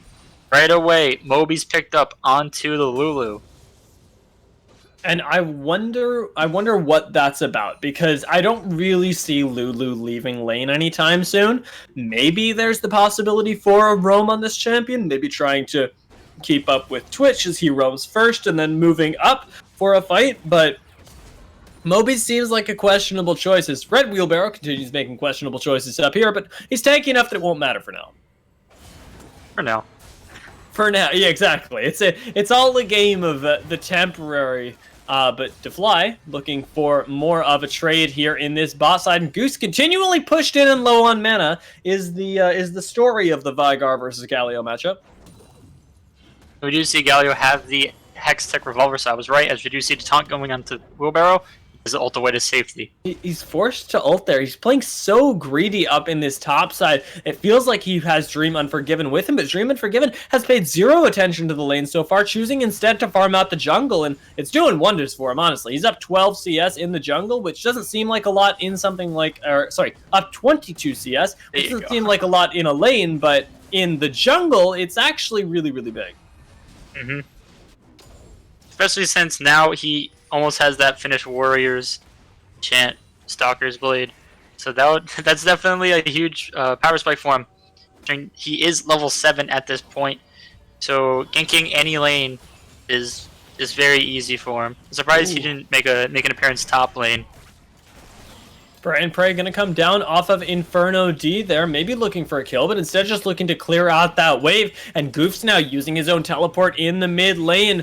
We'll keep that global pressure still, will Vipers, with both the Stand United and the teleport available for the Shen, but not nearly as strong now that the Galio has also hit that level 6. And nice route there onto Twitch, might spell his demise. Inferno D looks to turn it back onto Overcomer, but the flash away, as well as the Shen ult, might be the turnaround they're looking for. Teleport into the bot side once again. This time it's the Galio showing up. Oath looks for the taunt here. Can he find it? Finds the triple taunt! And Inferno D burning down, gets taken down by Overcomer. Cyan could be the trade back there. The Jhin ultimate to come out will find the single kill. Minecraft Lover now forced to dodge out under the tower. Final shot will connect, taking him to sub 200 HP, but will just be him backing away. No kills found here for Vipers because it comes up Bandits. They steal those away.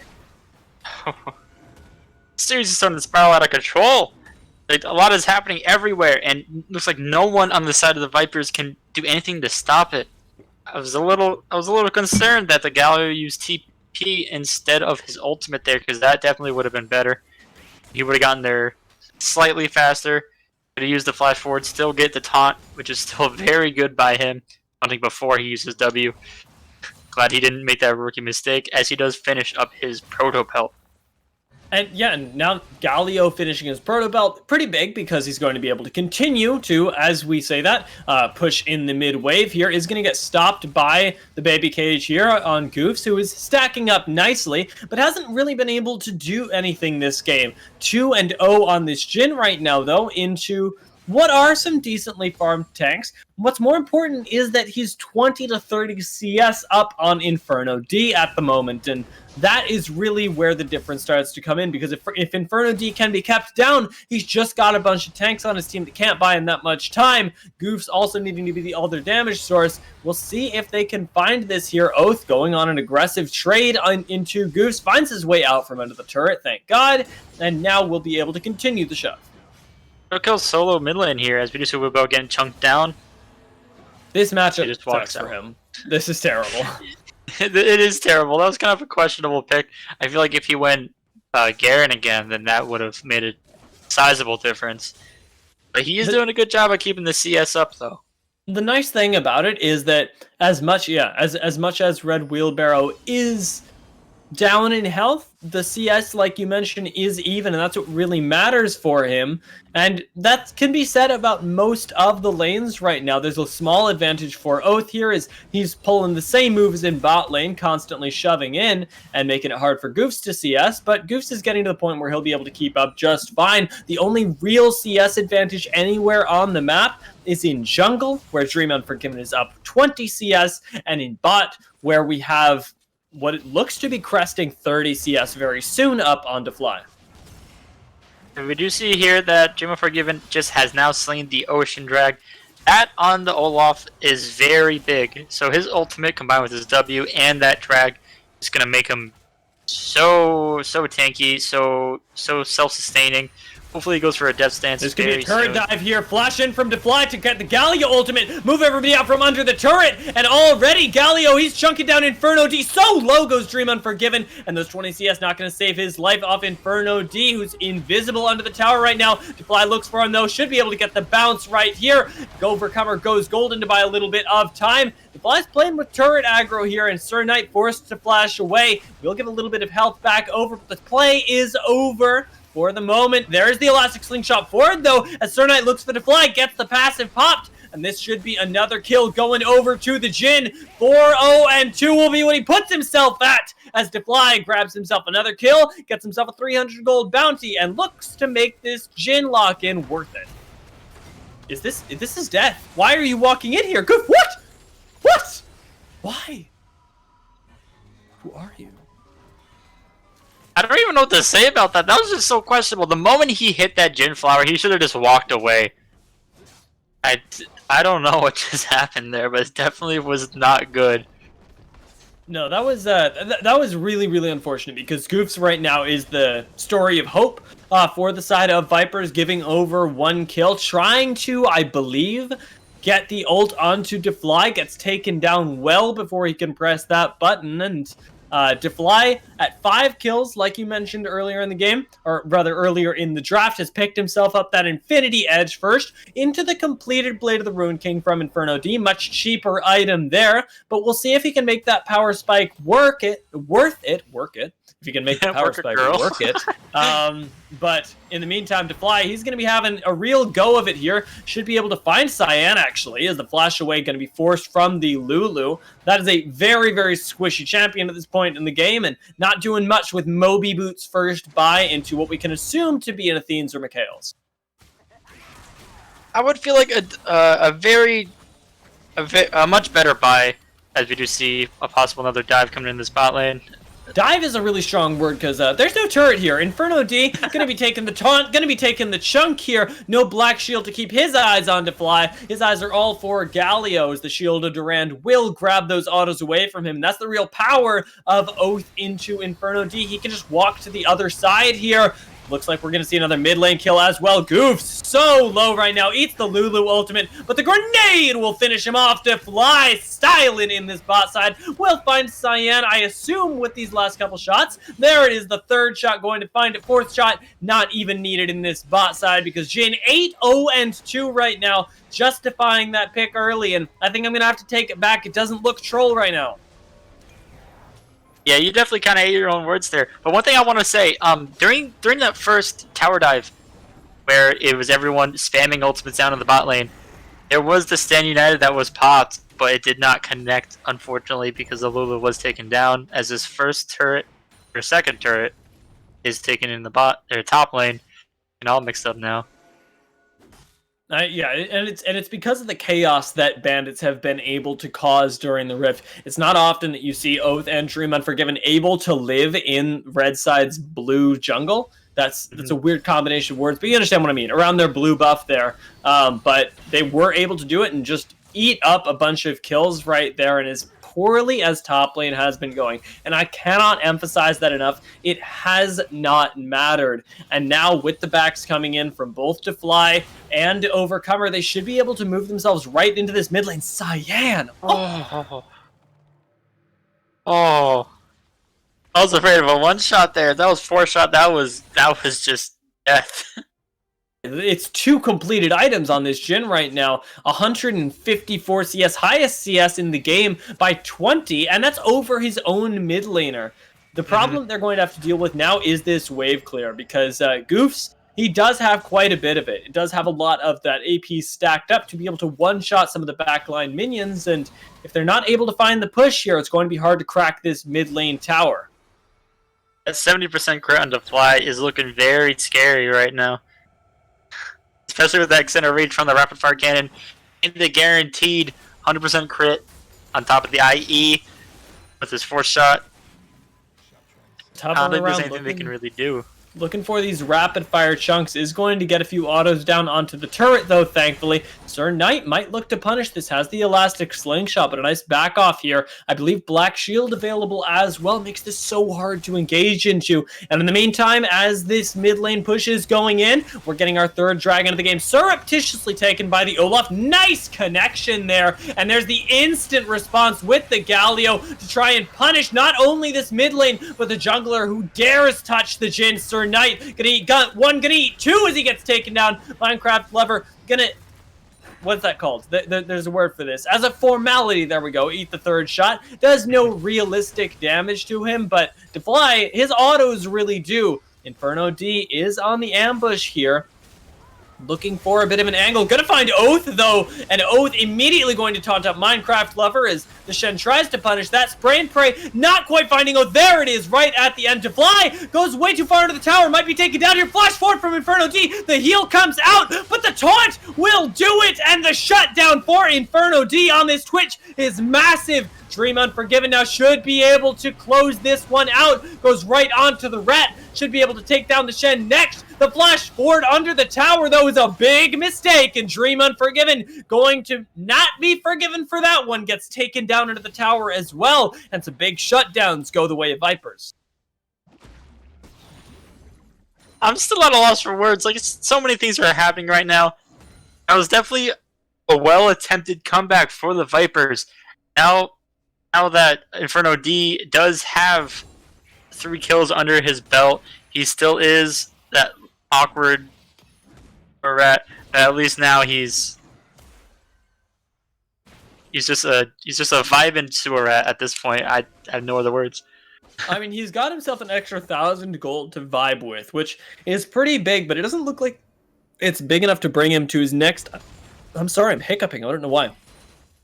It's big enough to bring him to his next item completion here. Just the zeal in his pocket after that isn't really bringing himself within touching distance of this Jhin. And right now, it looks like Bandits, they realize tower diving might not be their forte, because Jhin has needed to be the one to initiate a lot of these Gallia ultimates. And they turn their attention towards controlling vision around Baron, because if you can draw Vipers out here, there's a world where you can just wipe them as they approach. There's still a lot of time until the next dragon is up. 2 minutes and 45 seconds on their soul, as looks like they're going to look to shred Baron, which is kind of slow with the Jhin.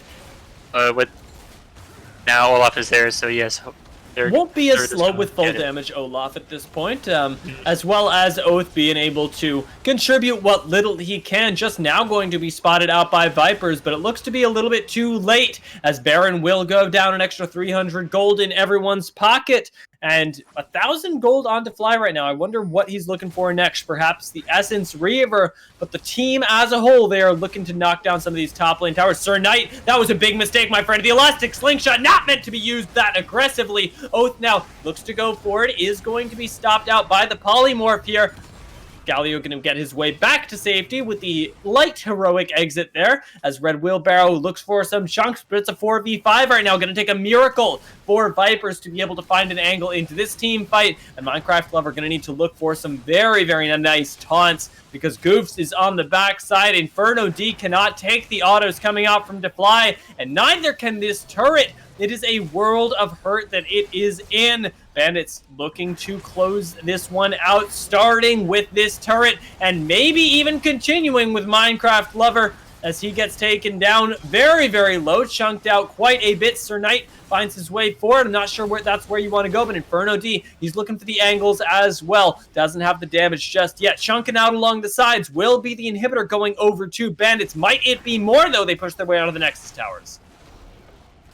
Ooh, the Bandits are definitely showing that this is how they play League of Legends. They're definitely trying to make sure they know that...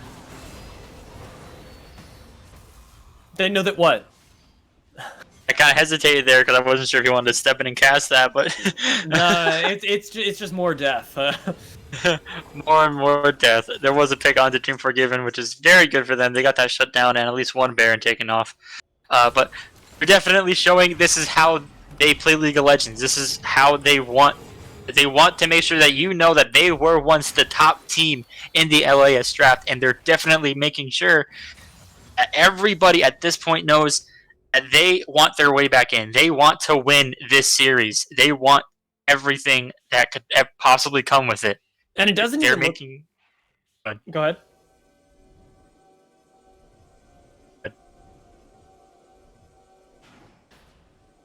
There, okay. They just want to make sure that everyone knows that they are back in town. The boys are back in town. Cue the music. But, yeah. Right now, it looks like we're positioning for a team fight around this dragon. Vipers don't want to give up the Infernal Soul, but they don't have any choice because it's going to be taken down there. Nice root up from Defly, denies the exit of Sir Knight, forced to burn the flash. Red Wheelbarrow finds his way in. The Malphite ultimate of the game there. So much damage coming out of Inferno D, but he's the only damage left. Goofs eats a huge crit and gets taken down as well. Still no deaths for the side of Bandits. Sir Knight gonna get clapped as well, and that is the ace coming in for the Bandits, and it looks like it might just be the game to fly. He's already in the base. Spectator cam may not be showing it because the mid lane inhibitor is yet to fall, but Defly knows where the game is at, and it is about to be ending. Nexus tower under fire, burns the flash just to make sure that he can, and the Nexus going to be the last man standing here for the Vipers as they fall down 0-2 in the series so far to the side of Bandits. Right now the Vipers are knocking on heaven's door. They are trying to claw their way back into the series. It may happen, it may not. You never know. But this game, they definitely played a little bit better for what their draft called for. I feel like there wasn't enough uses of the Stand United on the Shen's part, but he still definitely showed around the map quite a bit. He only died once. It's very good for him. But that one kill, it definitely did not help out his team that much. I feel like if you went a team at first after getting the Danby Cinder, then his farm would have skyrocketed, and he also would have. He also would have, excuse me? Helped more with kill pressure. There we go. Help more with kill pressure. There we go.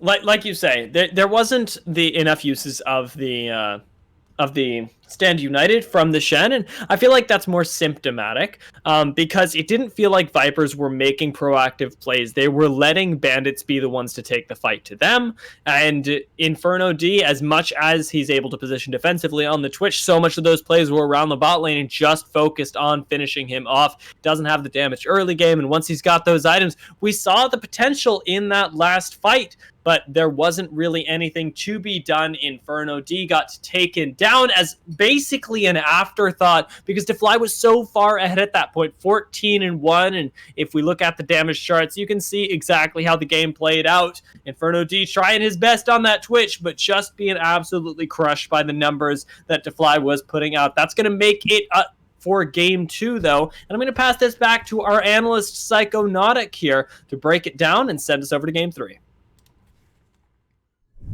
Thank you so much, Diatropa and Ayanami Ray. You guys did a phenomenal job as always, and the Bandits are here to play, ladies and gentlemen.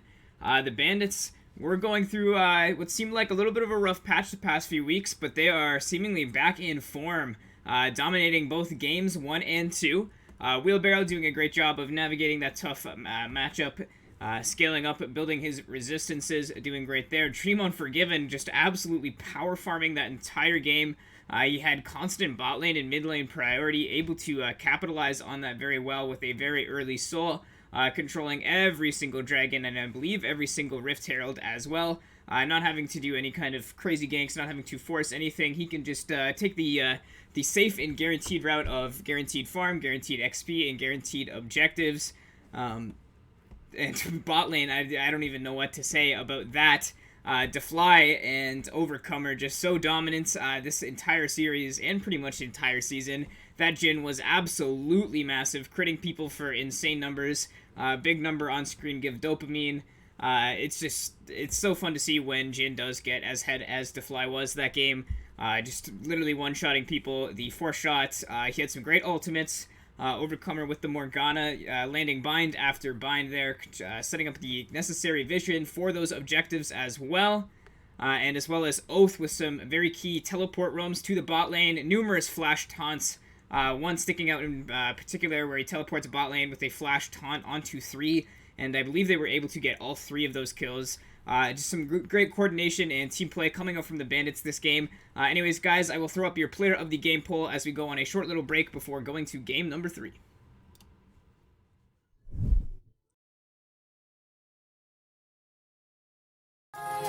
Intoxicating wine, lingering touch, these soft words whispered in the dark, set my heart on fire.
I'll be funneling.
I'll be funneling.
back to the analyst desk, ladies and gentlemen. You guys chose, and I love your choice. You cannot stop the wheelbarrow.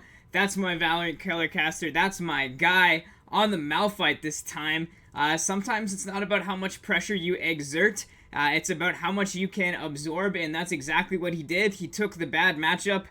He got ganked quite a few times, each time being able to walk it out without really having to expend too much.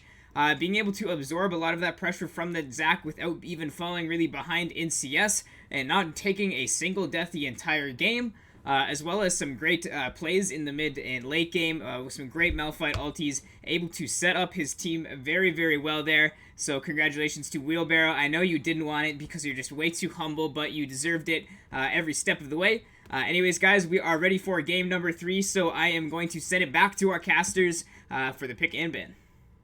Thank you so much, Psychonautic, and welcome back to the desk where myself, Dia, as well as Ayanami await you here in the draft for Game 3. Bandits taking themselves up 2-0 and looking good while doing it. You were talking about it a little bit in that player of the game, but even Red Wheelbarrow up in that top side, literally not involving himself in most of that game because he was getting bullied. Still looking good because of the level that Bandits have been performing at. And it's been across the entire map right now. Vipers, they've got to find a success story here. They've been trying to make it happen through the Twitch, and it is just not working. I really do hope by now they realize it is not working, and they hope to switch it up, as we do not see a Kane being first banned from the Bandits. So maybe Sir Knight will finally get his one trick and just go off, because that's definitely what they need right now. I mean, it would be the confidence, the vote of confidence there from the Bandits, saying we don't even need to ban your Kane. You can first pick it if you want, and the last ban will tell us whether they are actually opting into that. I'd be a little bit surprised, and maybe looking to first pick the Kane themselves if that's the case. That would be the ultimate tilt, I think, for me, but the Hecarim being banned away there by the Vipers will be telling us we won't be getting a repeat of Game 1. Do they take away the Olaf from Game 2? Because I wasn't actually that scared of it, eh? I mean, I was a little bit, as someone who used to play Olaf quite a bit in the jungle and on stream, and you know, it's kind of scary when you're forced up against it. And right now, it looks like the Bandits aren't very decisive on what they want to ban. A lot of troll ban hovers coming in so far. How long does this timer go? Because normally I'm thinking 30 seconds. There's the Kane last ban. We do 45 seconds. There we go. And there's the Kane, unfortunately. They were definitely building up his hopes there. And the Galio ban right there, gonna exemplify exactly what I thought in Game 1, that Oath was playing like an absolute monster, basically just spoon-feeding kills to his bot lane, and they're gonna pick up the Jhin despite the fact that they don't have the Galio to pair with it, feeling good enough that Bandits once again pull my favorite first lock-in, picking Jhin up for themselves first, and Vipers do not want that Twitch again. They do not want that Twitch. Instead, they go with the Misfortune. Still a very good pick, even if Misfortune's one of those champions that if they're not very prevalent early game, and they still can make a very big impact late game. And it's going to be paired with the Braum, so that's, you know, it's going to be a kill lane at this point.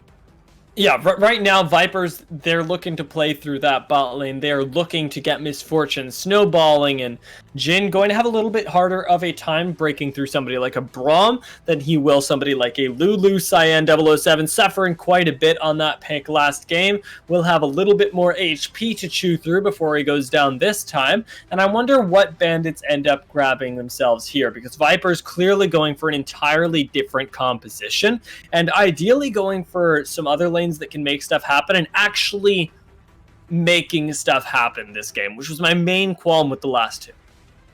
Right now, it seems like they are taking a little bit of time. Pick. Will be Soraka. Okay. Right now, the lane's looking a little bit even now. You got the Banana Death paired with the fourth shot machine, so it's a little scary. Soraka, pretty potent laner as well. As a big Soraka player myself, I really like the pick. I really like being able to pile that straight into people's faces. The Ivern and Hover, thank God it comes in, but I do genuinely wonder what Dream Unforgiven will be on. It's entirely possible that they play something that is very, very Defly centric, because he's been looking really, really good this series. They might just want to put all their eggs in his basket and see where it takes them. But like you mentioned, 45 seconds is what we're coming up on, and we'll have to find out what the lock-in is. It is the Olaf that graces the Rift once again. If they picked Ivern there, then you definitely know that they're being a little bit cocky, because they were hovering it for their third ban, swapping around through a whole bunch of other troll bans. I mean, even the Olaf last game, though, didn't really do anything. And that was my main problem with it. I do hope that Bandits can get a little bit more going around this jungle as we move into the second game, even though we won't have the backup of the Galio. Mm-hmm. So I feel right now they definitely do want to pick their jungler here. Someone who can counter Olaf, but still can be felt around the map. J4, good. Very good. Yeah, he loses early game. He loses early game, but the late game it definitely does help out. Especially with what I expect to be a whole bunch of ulti combos coming in. Yeah, and he's got the Cataclysm as well to be able to lock Olaf in there and protect his own backline, while also, like you say, setting them up for success. The Cataclysm's going to be trapping a lot of people in together. When Misfortune, that's exactly where she wants them to be. Jhin, also not a very mobile carry here, is going to have a little bit of a difficult time dancing his way out of the ring that Jarvan throws down. And I do wonder, as we continue through the bans in the second phase here, if Bandits go for something that can carry them elsewhere as well, because Jhin not going to be nearly as enabled this game, and maybe they're fine with that. But I would like to see some sort of safety just in case this Jhin is getting shut down. Mm-hmm. So, a little bit behind the scenes, Minecraft Lover told me that he wants to play Singed this game because this may be the last one. So I know we do see no bans being hovered, but hopefully as this fourth pick for the Vipers, that is what's picked up, as the Shen was banned and now the Malphite. So. Yeah, there's always a chance that they'll get to know the top lane matchup here, depending on what Vipers want to save for their last pick. Right now, Bandits are going to need to decide on that last ban. Ideally, something that would counter Singed, if we're going to see that on the Rift today. And it will be the Kha'Zix taken away, which a little bit odd for me, because we can expect Sir Knight to be on the Jarvan, but I'll take it. A4 mids, the new meta. You haven't heard of it? You know, there's a chance that because Vipers feel like they have to pull out some wacky stuff in this last game, or at least shift up their playstyle a lot. It could be something like a Jarvan top and try and roam really hard. There are a bunch of possibilities here. That, as strange as they would be, maybe playing safe with the Kha'Zix ban is going to be nice. Ahri, the hover right now for Vipers, would provide a lot of that mid lane wave clear, a lot of assassination potential onto Defly as well. We'll see if it is the lock-in here, because the assassins were banned away last time, and we've definitely crested the 45-second mark, so we're just hanging out and waiting. Yeah. And it's going to be the Veigar. Okay, still very good. They do have a lot of trap and CC potential. The Olaf can just run right through it, unless he does get trapped in the Cataclysm. Cataclysm. Cataclysm. Okay. If he does get trapped in the J4 ult, I'll just say that. Without a flash, so he may be easy pickings there, but he still does have that what I think is extremely long ultimate. So, yeah. So, go ahead. Again, a lot of combo possibilities.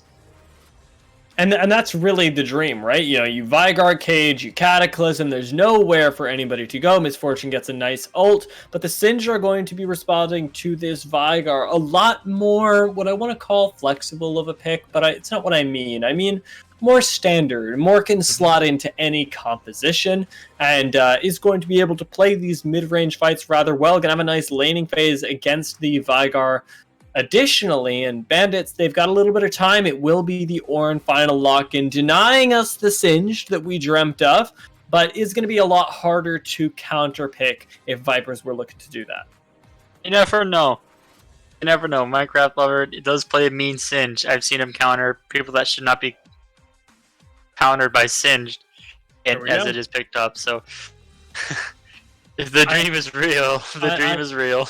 I like it here. This is something new. The Singed, very, very terrifying, especially into somebody like Jin. There's not a whole heck of a lot of peel. The Scat of the Week going to be doing a lot of work here, but there are so many other people to be focusing on. And right now, Vipers, they've got themselves a composition that is very multi-threat, is what I want to call it. As Minecraft Lover did message me, that stuff ain't gonna scare me. I like it. I like it. Not being intimidated even as we go into the third game here. If Vipers can turn this around, we may have a full series on our head. You were talking about the full 5 games that you expected this to go to, and right now, I'm liking Viper's comp. It's totally different to what we've seen before. Not nearly as AD carry reliant. Looking a lot more at the other lanes to have their own successes. And top lane was a success story for Viper's last game. If they can get this going, we might be able to see another top lane Singed show. Mm-hmm. Yeah, and if he brings something that's just completely whack on Singed, like, I don't know, Lethal Tempo or Electrocute, which is kind of not very standard on Singed anymore. It could still play very weird and very well into the late game, considering a good portion of the bandits are a very squishy team. They're, for how it looks, they're relying on the Jin for the damage. They're relying on the Soraka for the global healing and sustainability. Syndra kind of just floats there. If she gets trapped, she's done. Nothing the Syndra can do. And Ornn is big boy. Ornn is a big boy, and that's actually one of the picks that I want to focus on for the side of Bandits, because he's not only absolutely massive, but he's also their engage. And we didn't really see him grouping up too much with with Bandits last game around, even though he was also on an engaged champion, because he was holding down the side lane. This time, that global pressure isn't really a thing. Singed wants to be in the side lane. If Ornn is in the side lane with him, one might even say that he's winning. Ornn needs to be grouping up with his team and making things happen, and it's going to be the test for Red Wheelbarrow to see if he can pull out a performance like what got him the MVP last game, but just in a totally different way. I feel if he utilizes his TP, which I assume he will bring this game, very to his advantage, then if he gets ahead, gets the Syndra, the Olaf, or even the Jin ahead in any way, then that will bring him his second MVP series, as it would come to a close at that point. Yeah, it's certainly a possibility, especially because it is going to be hard to counter somebody like the Singed. I also wonder if we see Dream Unforgiven show his face in the top side. Not going to be affected by things like that grounded, and can potentially run Singed down. The problem, of course, is going to be locking him up, as there's not a whole lot of point and click CC, and even if there was, it does get really difficult. You're going to need something more like a Jarvan Cataclysm, and that's already been taken away from you. So right now, I feel like it's going to be a game of whether Bandits can prioritize appropriately. They've got a lot of strength in Oath and in Defly, but it's about whether Red Wheelbarrow and Dream Unforgiven can provide the appropriate support to that lane, or to those lanes, without letting top lane fall apart. Yeah, I'm surprised we haven't seen a lot of any Silas picks in this series. You would expect someone as broken and busted as Silas to be played the jungle or in mid lane. I feel like Oath would really do so much damage to the Vipers as a whole just by picking that champion. Yeah, it would be really scary to have something like a Silas on the map, but Oath has been doing really, really well this series so far, and I'm going to give him the benefit of the doubt here. He's on a little bit more of a carry look this time around. Not so much that utility that the Ahri will bring, although Ahri was looking really scary, or the utility that Galio will bring, which is much more in that utility vein as much as he was really pushing in the lane and dominating. I expect that we get a lot more lane pushing here, though, because Defly and Oath both have that ability, and Olaf still wanting to be able to power farm in his jungle, I expect, will be part of the game plan here, I expect, for Bandits. A reminder, of course, that polls are open as we get into the third and potentially final game. Sorry to attempt to cut you off there, but now you can't vote for what team you expect to win this game. Use those commands in the chat. Exactly that. That's exactly where I was going. So go ahead. Okay. Yeah, like you kind of just cut off there, and then I didn't hear anything, so I kind of segued in there, but I kind of cut you off, and I do apologize about that. But yeah, this game looking very, very one-sided from this draft. And you take a guess on which side? I was actually trying to figure out which one you're thinking. It looks one-sided. I think you're going for Vipers, right? Maybe, perhaps. Because I feel like Vipers definitely have the more synergistic draft. I think that it's really the momentum that is with the side of Bandits. They've gotten themselves this far, 2-0, or rather up to 2 games in the 5-game series. And now with the third game, it is really going to be not only the burden of this game, but the knowledge of all the future games and the ones that have already fallen away that kind of weighs on Vipers. And that's why these long series do tend to... They tend to look more and more interesting as we move on, because teams do get tilted, mentals do fall off, and I wonder if at this point, moving themselves to the third game, that Vipers wouldn't have experienced throughout the rest of the series. Same with Bandits. If we do start to see teams' communication fall apart, or if they do have the mental stamina to continue. I definitely don't have the mental stamina to continue. I'm starting to feel that caster's fatigue. Yeah, I'm drinking 2 water bottles over the course of the break, so I feel it. I should get some water myself, and all of you should be grabbing water for yourselves as well, because we got to buckle in for this game. It just might be an absolute bloodbath here on the Rift, because it's our third and final game. Vipers got to throw everything at the wall, and Bandits, they want to close this one out 3-0. We'll find out what happens, because spectator delay is ticking down, but we're going to see you on the Rift right after this.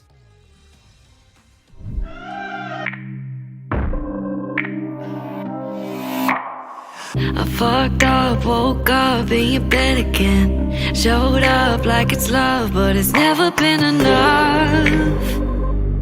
Playing house like you're grown up. Let go, picked it up, but I shouldn't have.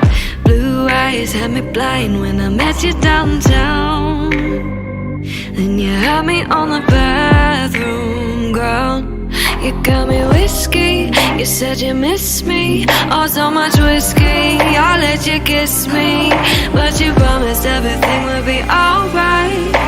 Cause it's worth the trouble for just one more night now. My head's turning and I feel so low. My stomach's turning when we get too close. Don't know what to play, a hangover.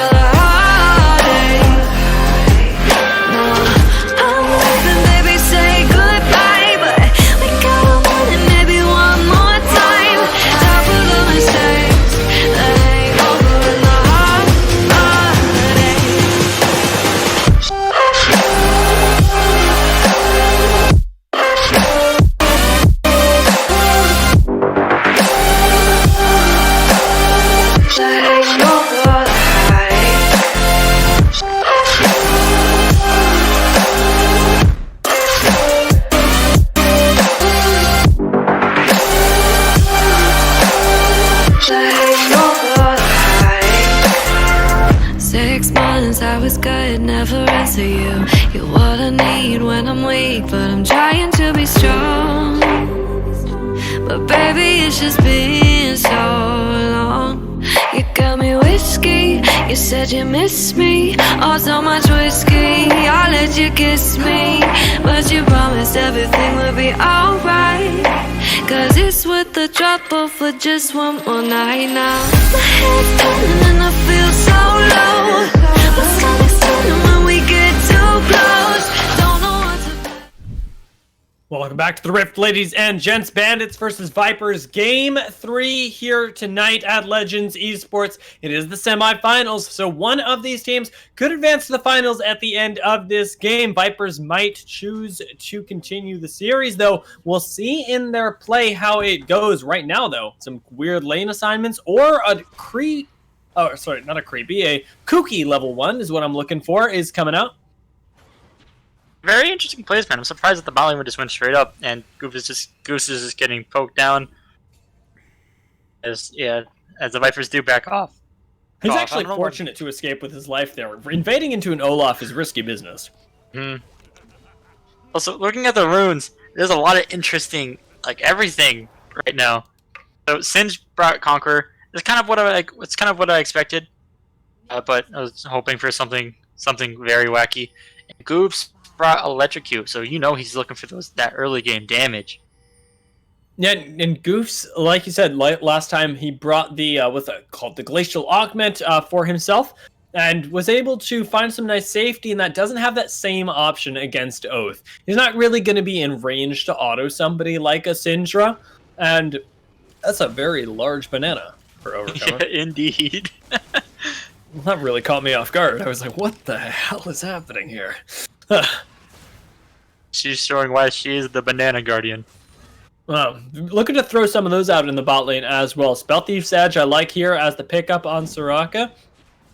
Oath going to be looking to have his way with Goofs in this mid lane as well. As a little bit of an odd start for the Jarvan. Takes the buff paths right down into the blue buff. Might be looking for an early gank. I really hope he does, because that would be a very good gank for them, because he would be level 3 to the possible level 2 that the Fly and Overcomer would have.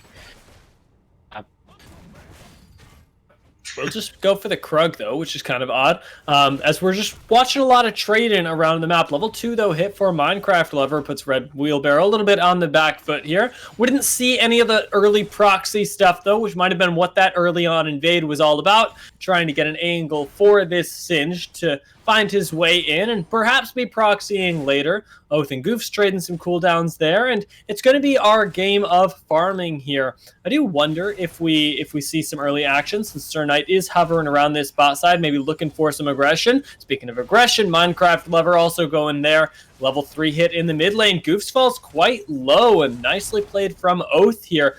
Still nothing in the bot lane, though. We don't need it. He's dead. He's actually dead. Red Wheelbarrow. The first blood goes over to the Singe. The Singe, the Prophesied.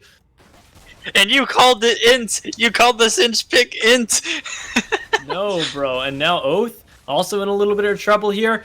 Wait, Dream Unforgiven, please come help your mid laner. Wait, maybe he doesn't need it. Sir Knight going quite low as well. A nice outplay there in the mid lane will actually mean that Oath lives not having to burn anything. I'm surprised there. I thought Oath would have fallen. Or, at least called his jungler over, but, nothing happened. What is happening this game? Scuttle priority. Good God. I mean, at least we have that. In the top lane, though, Red Wheelbarrow gonna be in another game of suffering here. No stranger to it after game 1, but really does take that mental effort there. I like the look from him. Nice spot out with the vision plant as well. Is going to catch Sir Knight on what looked to be a nice gank path. Very nice pop from Dream Unforgiven. We'll be able to go back to farming the rest of his jungle camps, though, as he's contributed just enough to the side lane. So looking at itemization, you already see Singe with the blasting wand and two stacks onto his dark seal.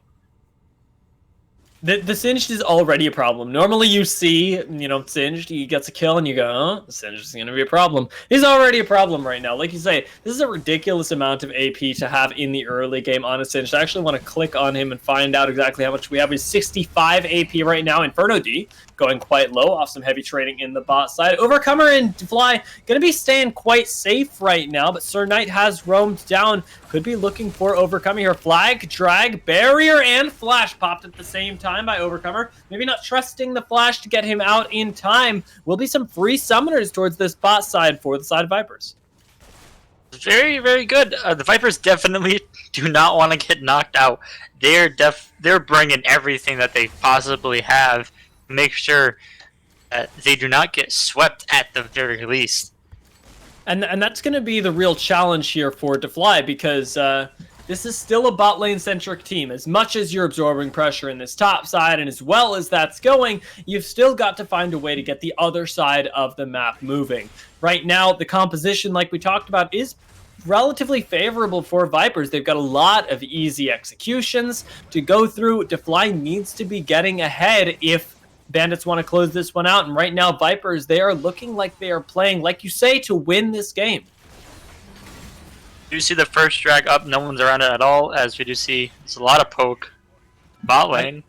Yeah, bot lane going quite low. Very low mana on Cyan, though. Won't have another Unbreakable for a while. And Olaf has just got himself the double longsword, as well as the first part of his jungle item. So looks like he's already pinging out that he's going for that first dragon. The power of Olaf really is there. The early game Drake takes are what he's all about.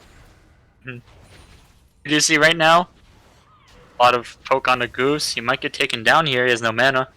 Not enough mana on Oath, I don't think, for that ultimate. But if there was, he was absolutely dead. And Oath right now can teleport back in and just look to continue this Inferno D-Force to blow the heal in the bot side and dodge around these as Misfortune, a stereotypically lane-dominant champion, not having the laning phase that she dreams of. It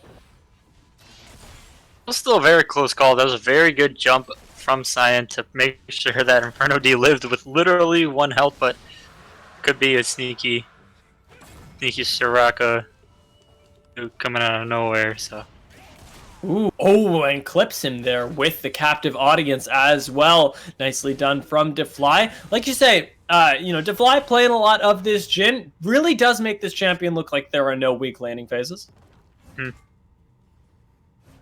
Also, something interesting to point out, as Sir Knight does go in for a top lane gank.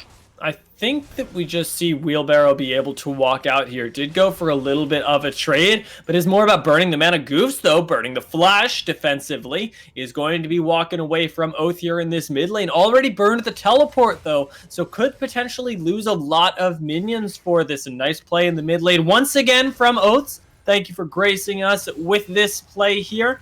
Looks like he's looking for some aggressive trades out of the tower as well. Just flashes in, easy as you like. Picks up Goofs. Might be punished here by the Jarvan. No Scout of the Week available just yet. There it is as Sir Knight. We cut back to him, potentially going down. 1 or 2 more autos would do it. But looks like he'll be able to get the heck out of dodge. There is Teleport going to be answering around here. Singed could show up. Nice blast plant to get Oath away. Should be able to walk his way up towards top side where he will be much safer. Sir Knight, though, the assassination potential is there. Oath is looking for it. Nice! Scatter the Weak will secure another kill. And now the game is whether he can get away from Minecraft Lover. I don't think that he can. And with that case, certainly not is going to trade 1 kill right back. But that is more than worth it for this Syndra.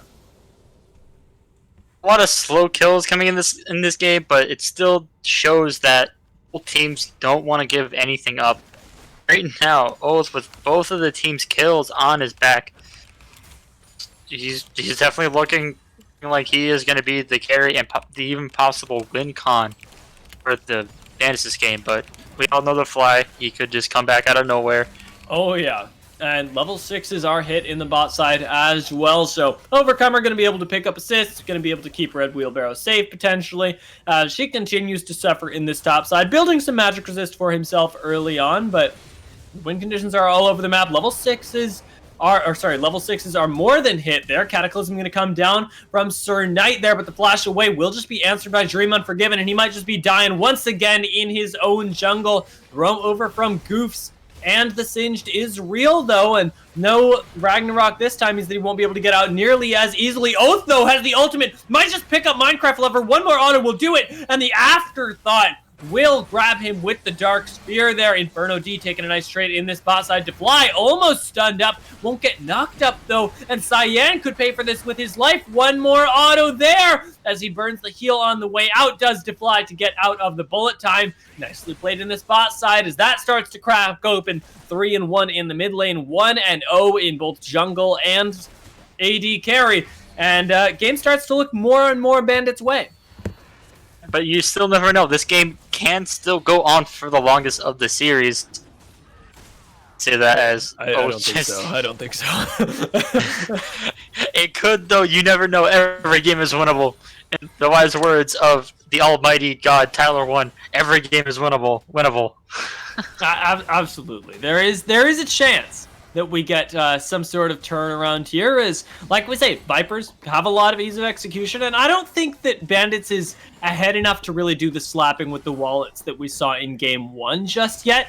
This is much more of a, we still need to have our brains on, still need to outplay, but at the moment, with the CS leads that we see in both mid and AD carry, you're feeling pretty good about it. Red Wheelbarrow, yes, he's suffering in this top stop, but you're suffering against a Singed. Singed is annoying. It's hard to carry a game on Singed. Not impossible. I've seen some pretty crazy Singed players. I'm excited for it. If Minecraft Lover can carry this game on Singed, I'll fucking donate subs. I don't, whatever. Like I'm really hyped to see some nice gameplay here, and Minecraft Lover could be bringing it. He's the real success story of this game, as seems like we're going to see that exemplified. Goof's potentially going down one more time. One more Dark Sphere will do it, as Oath grabs himself some kills, and Singed is proxying. So we've really reached the way that the game wants to be going for this guy, and he's going to walk his way out there. Aro Singed, just walk away. Sir Knight. Did you see the Rift Herald being dropped in the mid lane? Not really much Sir Knight can do to stop it, as a lot of plates are going over to the Bandits. Yeah. And Sir Knight losing a lot of his health as well, should be forced to back off here. This might just be first tower going down right now. Dream Unforgiven capitalizing on the fact that Goofs cannot participate in this lane. Minecraft Lover takes a turret shot, and Red Wheelbarrow thinks he's got him in lethal, but no knock-up, neither the first time nor the second, plus the ultimate pop will be enough. And now Red Wheelbarrow in a little bit of trouble, potentially. Still, you never know what can happen in this game. No, you don't. I got no idea. I'm not used to the Singed warping my meta here.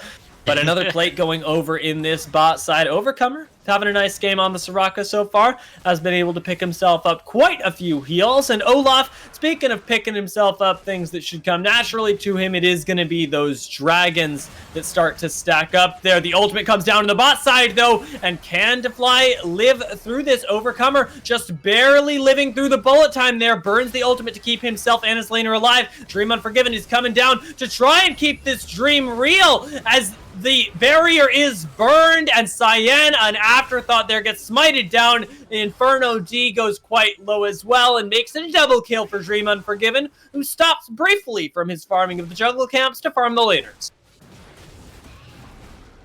Sorry, take back what I said about every game is winnable. Yeah, that was rough. That was rough. I'm still a believer in the Singed though. No lie, no pog. I'm actually really hyped about it. He's got the full Rylai's. Yeah. Goofs is inting. Goofs is nope. Goofs, yes. Okay, there we go. I was that he was inting. I mean, if you're gonna int, commit to it. You know. Right now, Oath also potentially inting, but it's not really his fault right now. Tries to trade it back on a Sir Knight. Actually, gives him an 850 gold shutdown, but that was a close AF fight. It was. I was afraid that minions were just gonna take him down there. Right now, additionally, speaking of minions taking people down, Red Wheelbarrow suffering a lot, not only at the hands of the minions, but the poison of the Singed, who's... I don't understand how you do this. I feel like every time I play Singed, I just feed. But this guy, he's got it on lock. Practice Singed and Earth, man. That's all you gotta do. If you die, and get executed, does what's it called? Do you lose your Dark Seal stacks? I believe so. If Red Wheelbarrow dies here, do Vipers win the game? It might, because that is a tower. They just might teleport into the bot side, though. Inferno D, he's not having the series that he wants to. He's gone.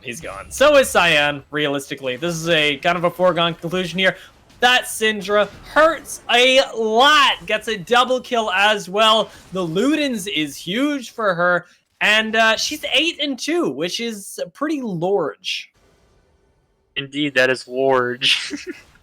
But you never know. Every game is winnable. Every game is winnable, though. Having faith.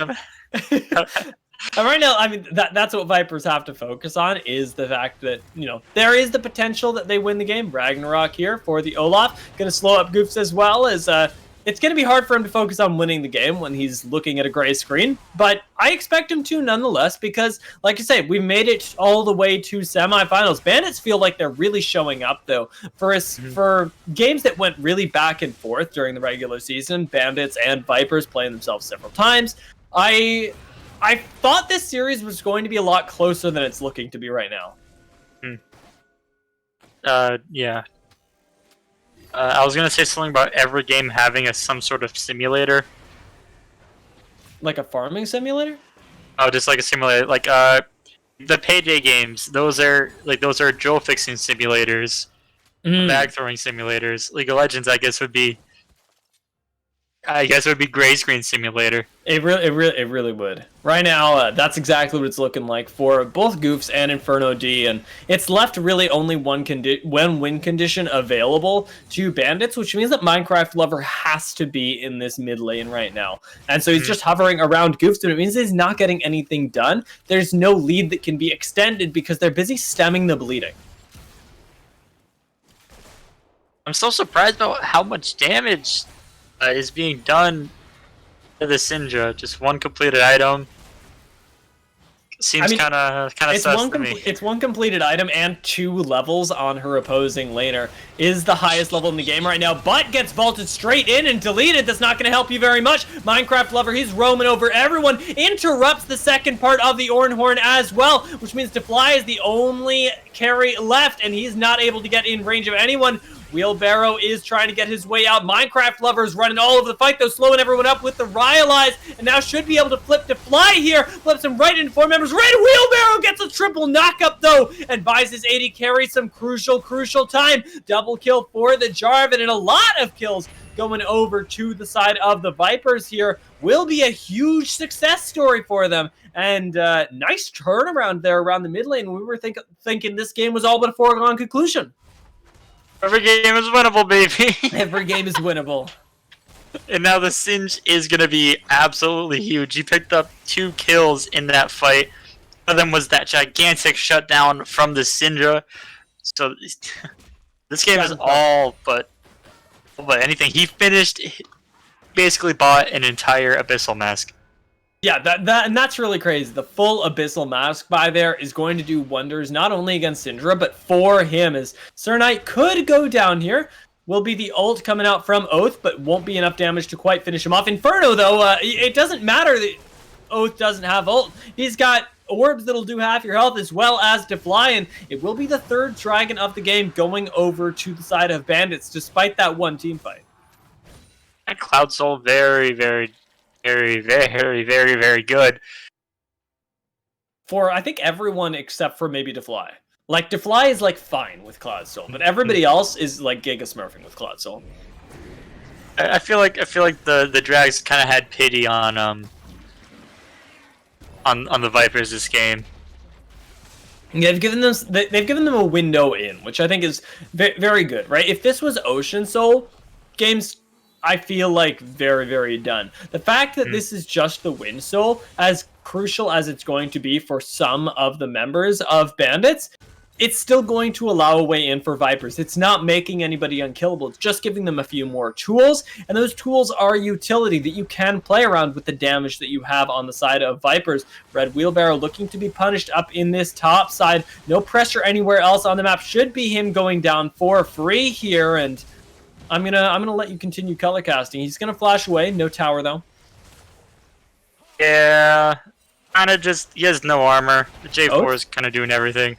Oath has made his way up, but this might be him going down as well. Minecraft Lover, he sees the much juicier target of the Syndra right now, and Oath's just trying to get into a position where he can flash away, gets vaulted over, uses the going golden to buy some time. Defly is shown up as well. Minecraft Lover, very low, gets shut down there by the Jhin. It's going to be traded for the Syndra, but Defly is the alternate win condition that can be picked up. Doesn't find the auto onto Goops. Has the rapid fire cannon, opens up with the ultimate to try and continue the fight, but it is going to be the 1-for-1. Huge value going over to Defly, though. Very good. Defly, still unstoppable. Just looking Casually looking like unstoppable. he's looking like the shadow of his former self from last game. Not as ahead as he was, but still is very scary. Has those 2 completed items.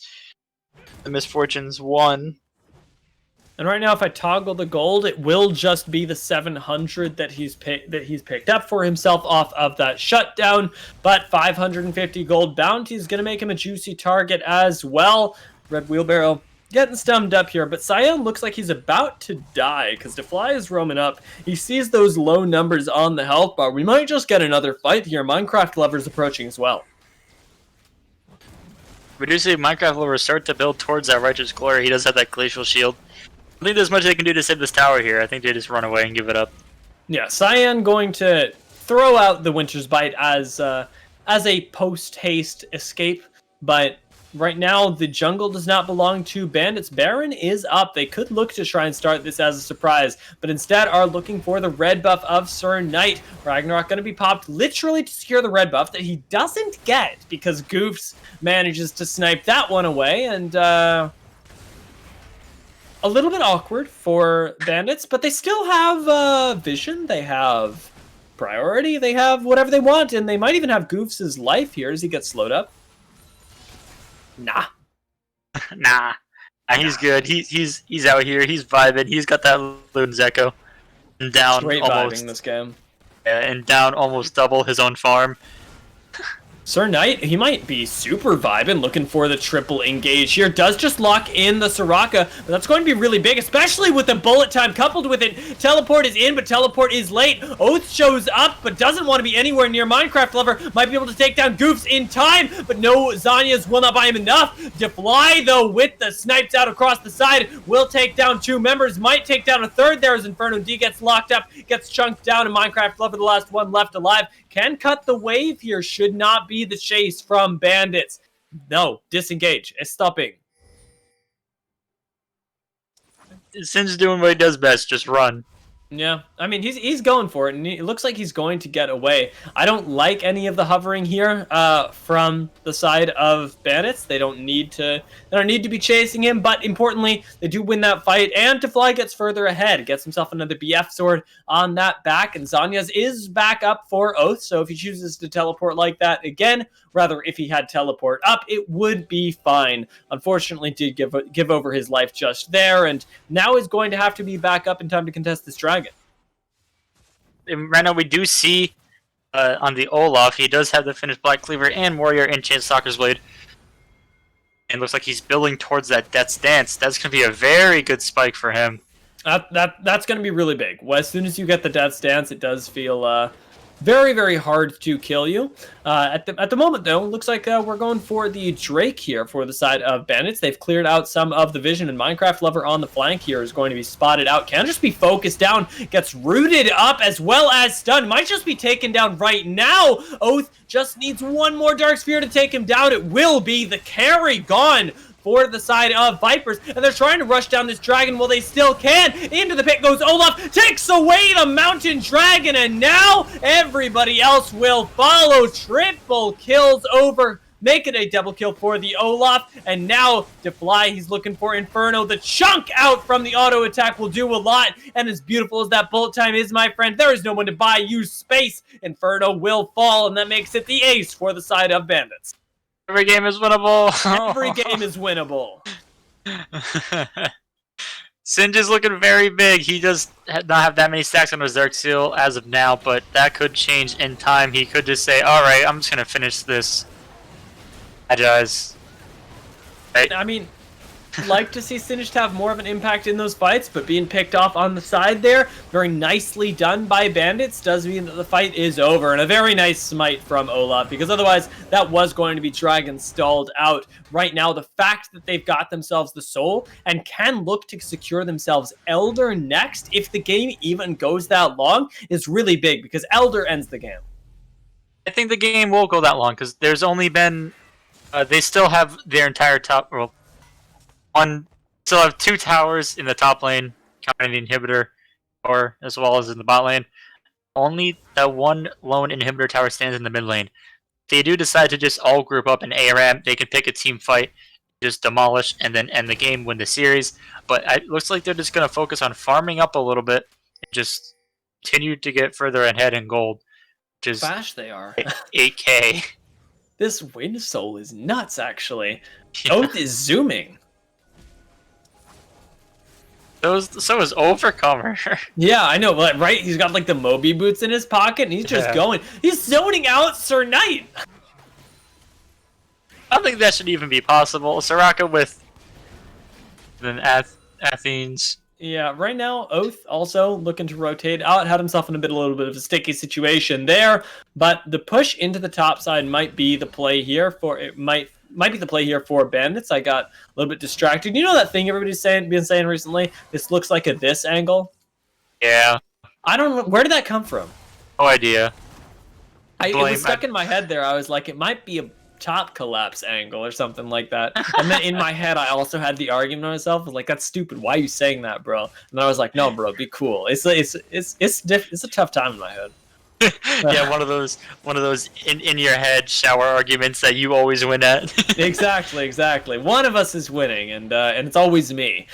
Although right now it looks like Viper's not winning, at least in the course of this turret, which isn't necessarily a news story. The turret going down here is just going to be another one of those symptoms of the bigger problem, the fact that they can't really do anything this game, because Oath into to Fly has subsequently gotten big. Minecraft, however, still struggling for relevance at this point in the game. Triple engage coming down from the Ornn here will interrupt Inferno D, who is all but dead. Also, now, very, very much dead. Olaf chases down Singed in the backside. Event Horizon not going to finish off Stream Unforgiven, and it looks like Bandits will not lose a single member as they march their way into the bot side, take away the bot lane inhibitor turret, followed by the inhibitor and perhaps even the Nexus towers, because they've already found themselves in the base. They may as well go for the end of the game and give us all an early night here. The Fly going to help with cutting down that last turret, although will be Overcomer, who miraculously gets the last hit. Makes it another one. Is Soraka actually the MVP of this game? But finally it will end, and Bandits will take the sweep in the best of 5 series, 3-0 up against Viper. Every series has some sort of catchphrase, right? You can decide if this one is winnable or no, you can't leave your base. Every game is winnable. All right, we'll go with that. Yeah. It felt more like the latter, but I like the positivity of the former, and I'm gonna stick with it because I'm gonna use it more in my other casts. Every game is winnable. Exactly, and as difficult as it was to watch a lot of those games, especially as we got a little bit later and Bandits really started popping off, I do appreciate that Vipers did hang on to that. They did try their best through every point in the series, and even in that last game, pulled out some unorthodox picks to try and give us a new look. With that every game is winnable attitude, they did propel themselves all the way into the semifinals, just couldn't quite make the cut where Bandits have propelled themselves forward into the finals. Still very unfortunate for the Vipers, but they still played a heck of a series. Definitely got to give them props for that. Sure, everyone drops the GGs in the chat, and with that, I have nothing else. Absolutely. I'm gonna pop it over to our analyst very quickly, mainly because I want to know who's winning on the other side of this as well. We got a second game of a second series of semifinals going on, and whoever wins that are going to be the people who go up against Bandits next week. So I'm going to throw this over to Psychonautic right now to let us know what's going on there and break it down.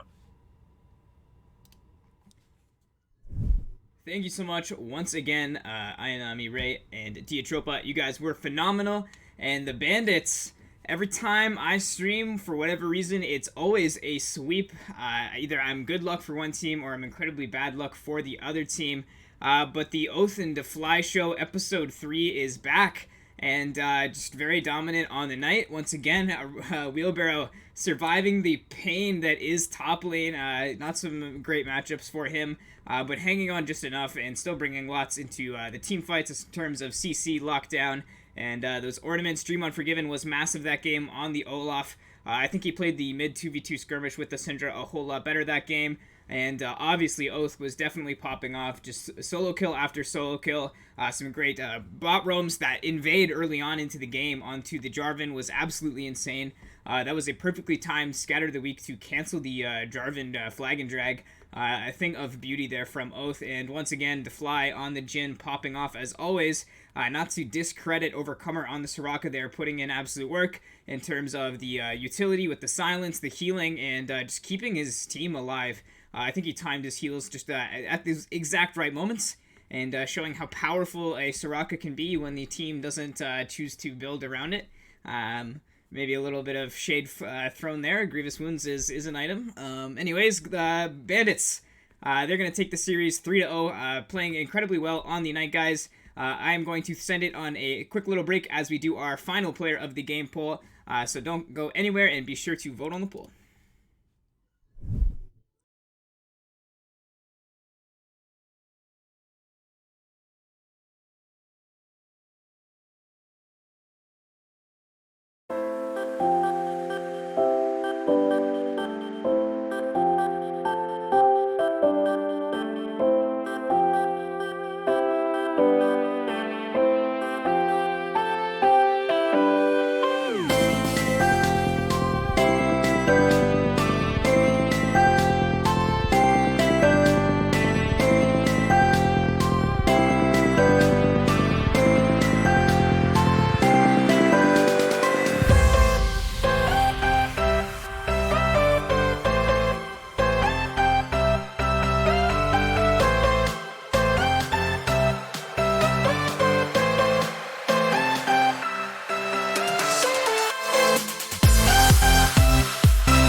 Ladies and gentlemen, welcome back to the analyst desk. I'm here to announce your player of the game, and unsurprisingly, it was Oath. Oath absolutely popping off that game, absorbing a lot of pressure in the mid to late game. The Vipers choosing that and knowing that they had to focus him and take him out of those fights in order to have a chance at coming back. But putting in work in those team fights, but not to mention how the early to mid game went for him. Getting lots of solo kills, lots of early pressure, the crazy invade shenanigans we saw where not only did he get the kill onto the enemy mid laner, but also able to find the kill on their jungler as well with a perfectly timed scatter of the week. Oath playing an incredible game there, 2v2 skirmishing with his jungler very well, ensuring that he had prio to get those early crabs, get that early XP, and from there kind of able to assist the other lanes, get them rolling as well, and from there the Bandits were pretty much unstoppable. So congratulations, Bandits, on your sweep. You guys are headed to the finals, and speaking of the finals, it is the Lions that will be facing the Bandits next week in the grand finals of LAS Draft League. The Lions also 3-0ing the Guardians on the night, so both teams in the finals completely sweeping their counterparts to reach that final, so it will be an absolute banger of a series. I'm super excited to be able to stream, analyze, and host that one, guys. It'll be a great series, so be sure to come back next week. If you thought these games were fun and exciting, next week it's going to be even better.